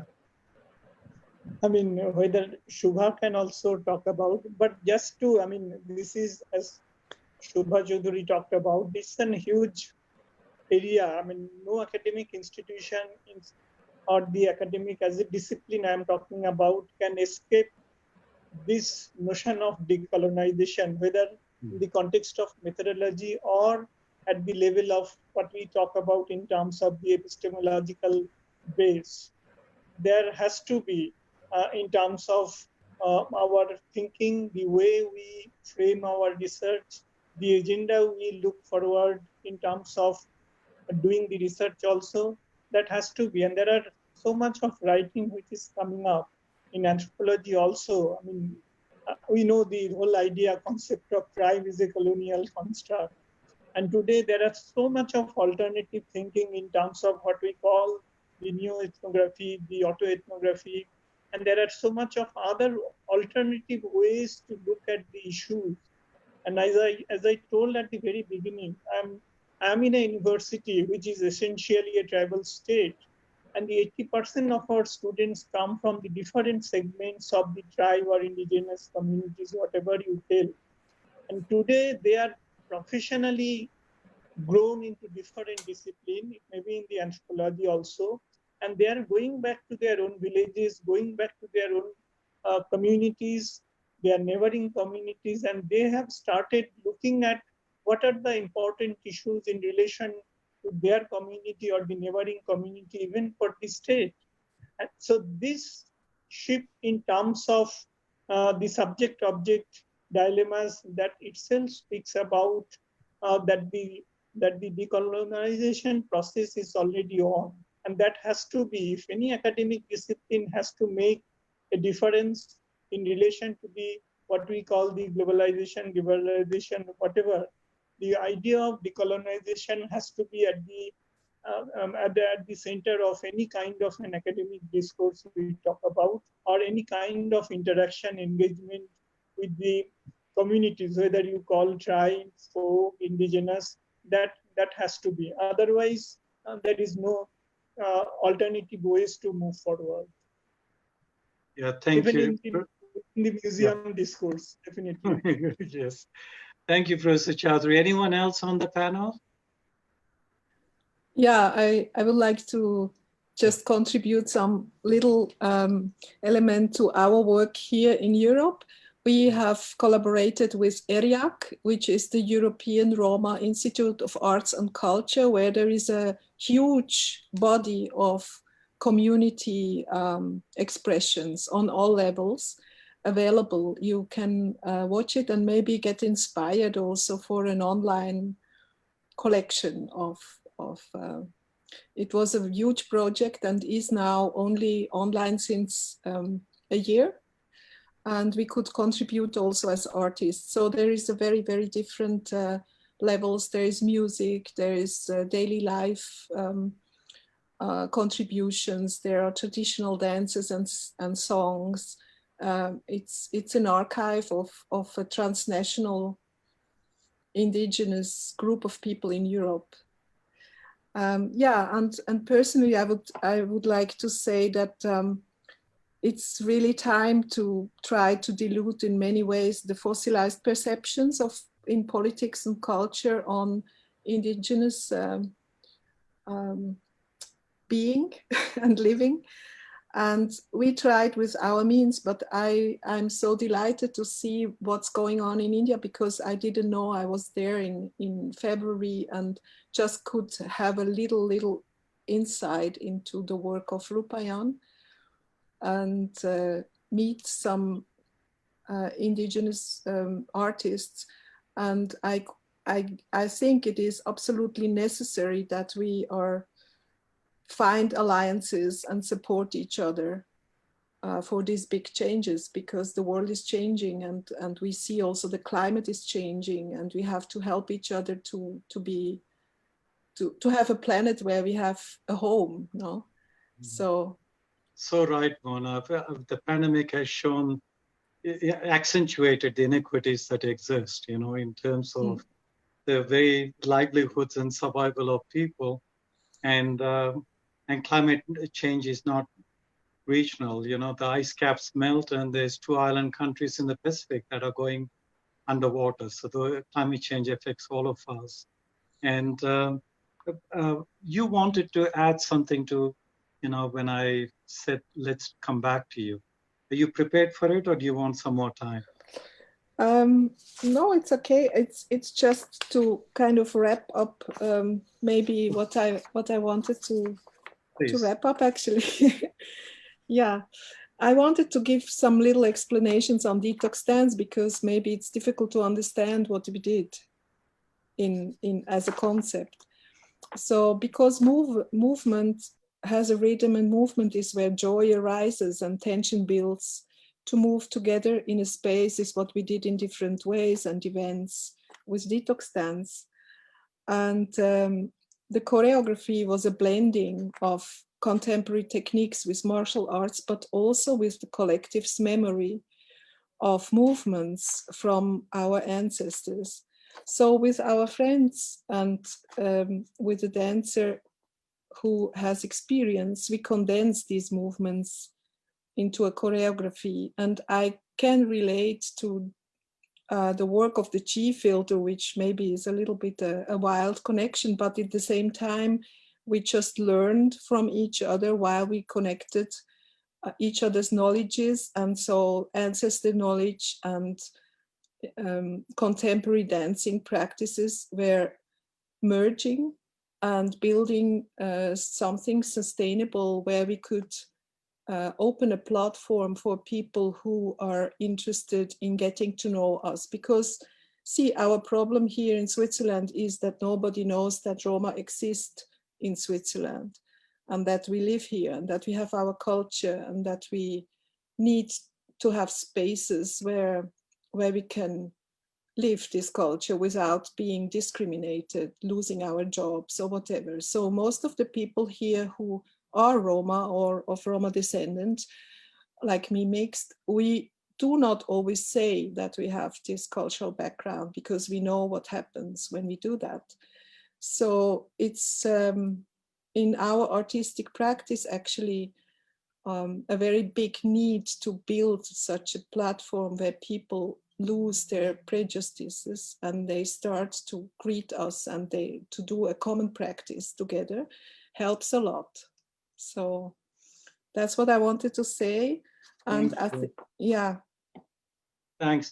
Shubha, Dr. Shubha Chaudhary, could I ask you a question? We're always talking about the Roma coming from India. What about the descendants of the Roma communities in India? Do you have any documentation of their performances and so on in your institute?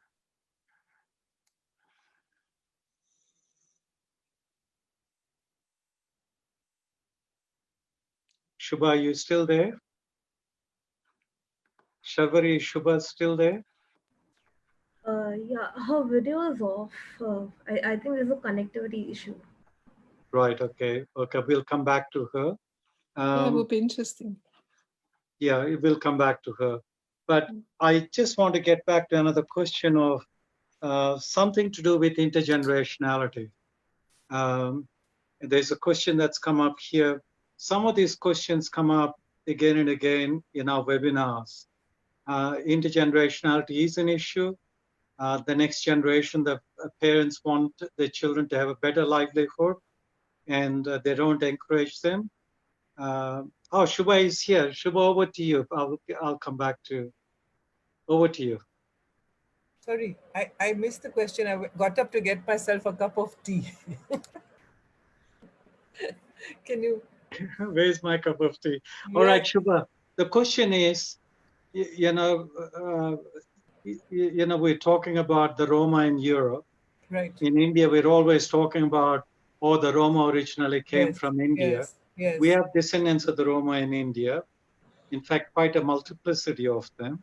Yes. And is there research interest, documentation of their performance? There is about Lambadas, Yeah, Lambadis, yeah. There is some thing on that, and there are some very general things. Now, Komalda, when he was alive, people had approached him at that time, and to listen to the music and see, and so they were even thinking that some of the Rajasthan musicians musically had links with the Roma, but that was very, very hard to pin down anything. You hear some song and you think, oh, that one sounds a bit like that song. Yeah. And there was that big Roma conference in India, and there were all these papers, and I keep hearing that, oh, these are the gypsies, so they are linked to the gypsies and they came from here and there, but I think it's probably got very diluted. That I have never been, we've tried to follow this a few times because of getting certain questions in the archives, but never found any kind of link. There's some very superficial. Some people will say, oh, Kalbelias of Rajasthan look a lot like the gypsies. Now, anybody with flaring skirts and, kind of thing, and some of the costumes even evolved in more recent times. So, there must have been a link, but I think that, and there is some research. I have seen a few papers which are frankly a little flaky sounding, sorry to say. So I do not find any work of that nature which seems to stand. I think the only thing, as I said, probably a lot of migration and moving and time spent away from the mother lode of the culture has caused such dilution that we cannot find actual traces today. That is my submission. Thank you. Yeah. Thank you, Shubha. I still remember the late Professor A.L. Basham, yes, who was fluent in 26 languages. Right. He worked all the way from India to Ireland to do a comparative analysis of ballads. But unfortunately, he passed away within a short period without writing it up. But there is a late Professor Herman Berger at Heidelberg University. In fact, his title was Professor of Gypsy Languages. He was fluent in Sanskrit and Latin, which helped him with different language bases where there are Roma, remnants of residual, cultural traits. I think Heidelberg has got a base. I mean, if you're looking at, exploring this further, we would really appreciate it. But within South India itself, you mentioned Lambadis, right? I mean, we also have what are called Pusalawadu, that means the beads people. The beads people are also like the Lambadis, they're also, I know it's derogatory to use the word gypsy, but they're also like the Roma and their descendants. And I think in India, we become too politically correct, like the Gujars. We don't say transhumans because it's derogatory. So we become more politically correct without actually understanding why people were called what they were called. And I think there's a lot of decolonizing of political correctness that's needed, if I may say so. I think we're going to come to the end. There's quite a few questions, but these can be answered subsequently. Some of these questions come from previous webinars where they've been addressed. So please go back to the recordings because this recording will also be uploaded. Some of these questions have been answered by people in previous webinars. This is cumulative. These webinars are cumulative. They're not ad hoc. Sorry, go on, Shubha, you want to say something? Yes, I suddenly remembered, this is for more, is, I have seen, I cannot recall it, but there has been some work on genetic traces in India with the Roma. So they have found certain genetic markers so that we know that people were connected. But for that matter, genome traces us all back to Genghis Khan as well. So it's all a little difficult. But I did want to say there has been some work. I cannot quote you the source, but it suddenly I got reminded. Thank you. Thank you. Yeah, Thank I you. mean, the Human Genome Project has got, data on the Roma, including from India, and making the connections. The ethical issues involved as to how the Human Genome Project actually collected. I must say that the Anthropological Survey of India took a very strong ethical stance when they wanted to collect blood samples of the Onke from Andamans and other places in India. But all that for another time. I just want to finish off that this whole notion, this whole discourse of decolonization needs to be revisited, not only by academics, but I think one of you hinted, the museums in India. After I came back to Andhra Pradesh, the then chief minister, everybody was very excited, we can transform museums. But I encountered enormous resistance when I located the community where they do the stone carving, and then did the quarry analysis and found that the Amaravati limestone, sculptures, the quarries, there were still communities over there quarrying, sculpting. So brought them into the museum, tried to bring, the famous Amaravati sculptures, which are still understood from the colonial Western aesthetic gaze, rather than, a complex contextual one. And the entire museum community in Andhra Pradesh came down like a ton of bricks, saying that this has got nothing to do with antiquities. So there is that antiquarianism very strong in Andhra. I'm sure it's there in other places too. And I think if you want to deal with, no, you will not get a certificate for attending the webinar, please. Somebody asking that question, that's already been answered in the protocol section. For your information, if you want a certificate, you need to be assessed. We do not assess in webinars. Nobody does. If somebody gives you a certificate for a webinar, then please, they might have their own reasons for it, but we don't unless there is an assessment. Okay, well, having finished that, thank you for your 2 days of effort. That's what they were saying, for 2 days of effort. The whole question of decolonization needs to be addressed. I mean, I think Archaeological Survey of India, with their 2016 national guidelines on archaeological heritage, actually is a great step forward.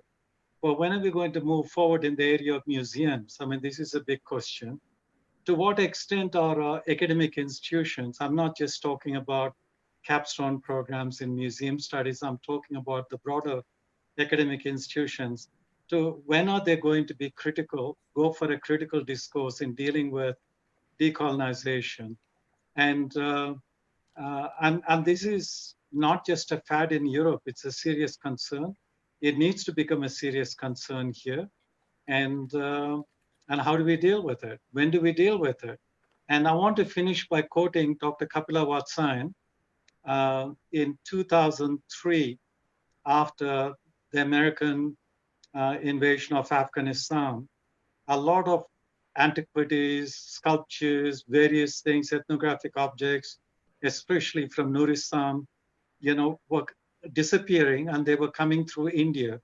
So the then president of the Rajya Sabha, Najima Haptullah, Honorable Najima Haptullah, convened a joint parliamentary forum on prevention of illicit traffic in cultural property. And I was brought from Australia because I was chairing at that stage a committee in Paris dealing with this, with Interpol, UNESCO, ICOM, and World Customs Organization. And Kapilaji basically made a very important point. She said all these things, understanding illicit traffic, preventing illicit traffic, is to do with valuing our heritage. As long as we value our heritage only from the point of view of antiquities, we're not going to make progress. And she was very critical that Indian museums were basically serving Western museums. They parachute, they say, we want this sculpture, this sculpture, this sculpture for the exhibition. We'll give you a free trip to London, free trip to Tokyo, free trip to New York. And that's where it stops. But what are we benefiting? So in this context, where are we with the serious question that some countries like Korea are asking? Are museum sites for safeguarding intangible heritage? What is the role of museums? Given that virtually every convener of museum studies has been online, I deliberately want to leave that question with the participants.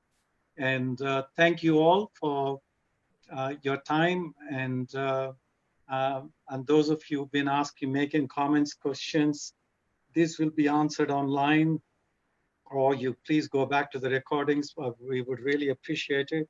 But would you all join me in thanking our panelists for a wonderful evening? Thank you very much to all of you. Thank you, Amar, for very good moderation and chairing the session. Thank you. Thank you. Thank you, Professor Galla, for providing this opportunity with all the others. Thank you.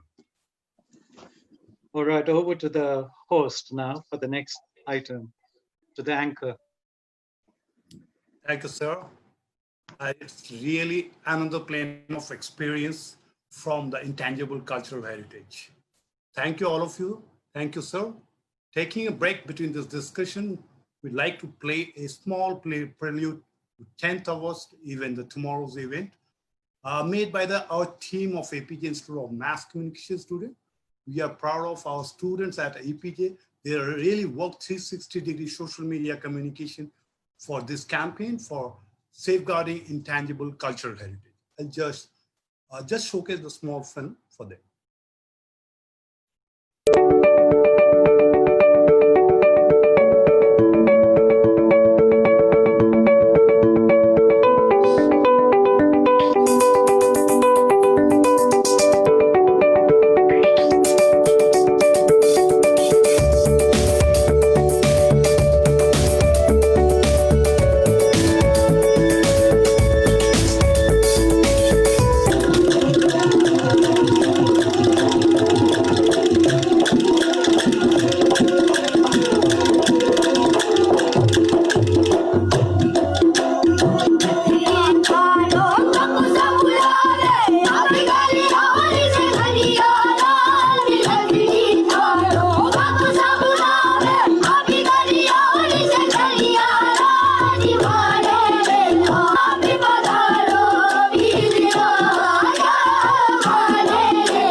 The Kuti-Yatan Sanskrit theatre from the province of Kerala is the oldest living theatrical tradition in India. It is traditionally performed in Kuttampalams, which are theatres located in Hindu temples. The Kuti-Yatan goes back more than 2,000 years and represents a unique synthesis of Sanskrit classicism.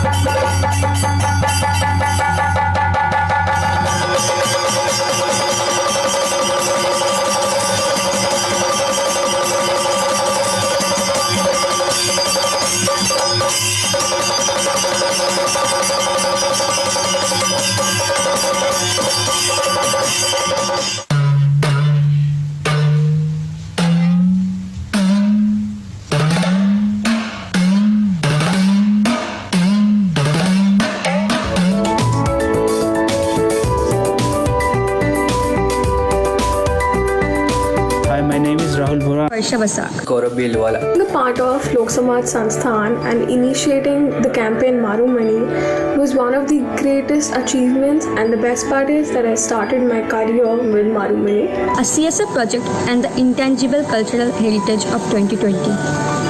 It taught me how to work efficiently on a given deadline and also the beauty of teamwork. I'd like to thank Kalyan sir and Kuldeep sir for giving immense knowledge to the students throughout the campaign. I would just like to thank the ATG Institute of Mass Communication, and especially our mentor Mr. Pichu Sapta and the Lok Samaj Sansthan for giving me this opportunity to showcase my skills and enhance my knowledge as well.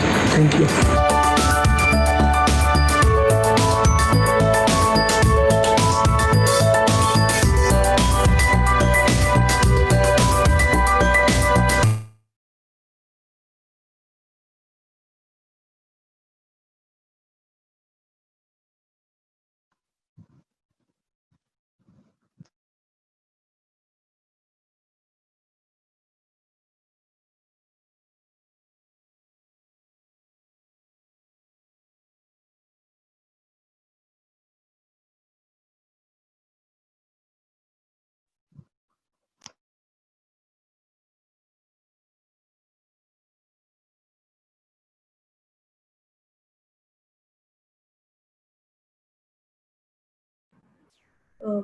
Piyushi, please unmute yourself.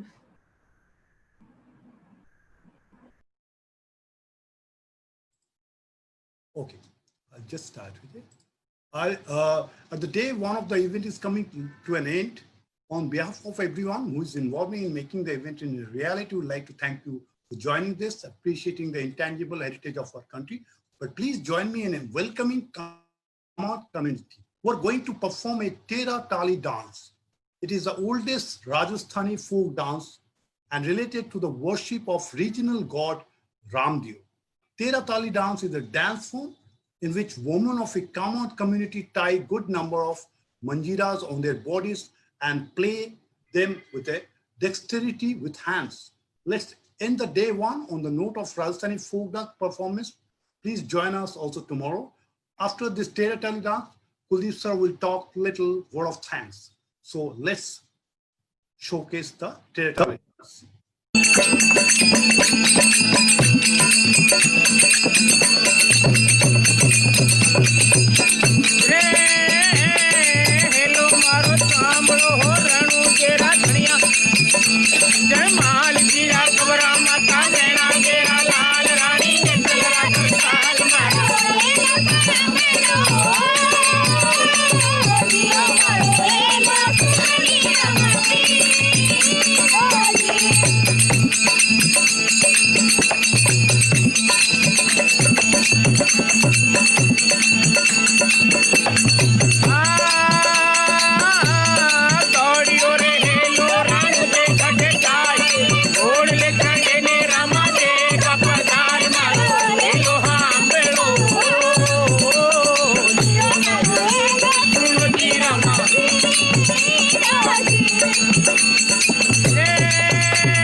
अरे ख्याजा मीठी कहामनी तो रण मीठी तलवार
So now I would like to request Mr. Kuldeep Kothari to give vote of thanks. Please, sir.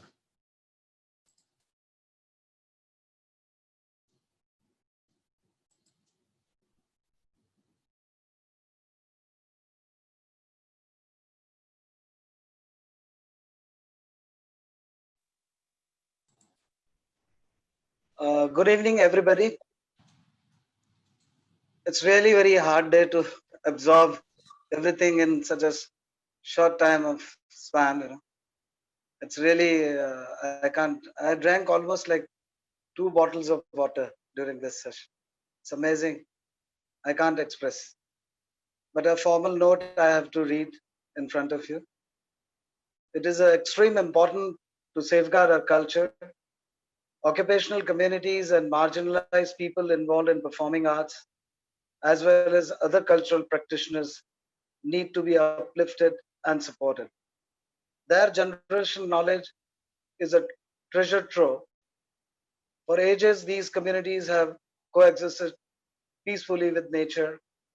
In the recent decades, the issue of sustainable growth has gained traction among international organizations. They have recognized that sustainable development is not possible without incorporating the traditional knowledge system of these communities in the mainstream culture. The Intangible Cultural Heritage Festival is an attempt to make a progress in this direction. I would like to thank our today's chief guest, our mentor, and our panelists for taking out time and sharing their views and ideas on the significance of intangible cultural values in our lives. My special thanks to our participants, viewers, who have continuously supported and appreciated the intangible heritage and our efforts. Through their constant presence and involvement in these 2 days of event. Last but not least, I would like to thank the entire team of Lok Samvad Sansthan, APJ Institute of Mass Communication, Anant University, and all our partnering collaborators and Rupayan Sansthan for their support making this event a reality. I hope that next year circumstances will allow us to organize the ICH in person rather than offline. Once again, thank you so much. I end my word of thanks by saying, I am intangible. Thank you.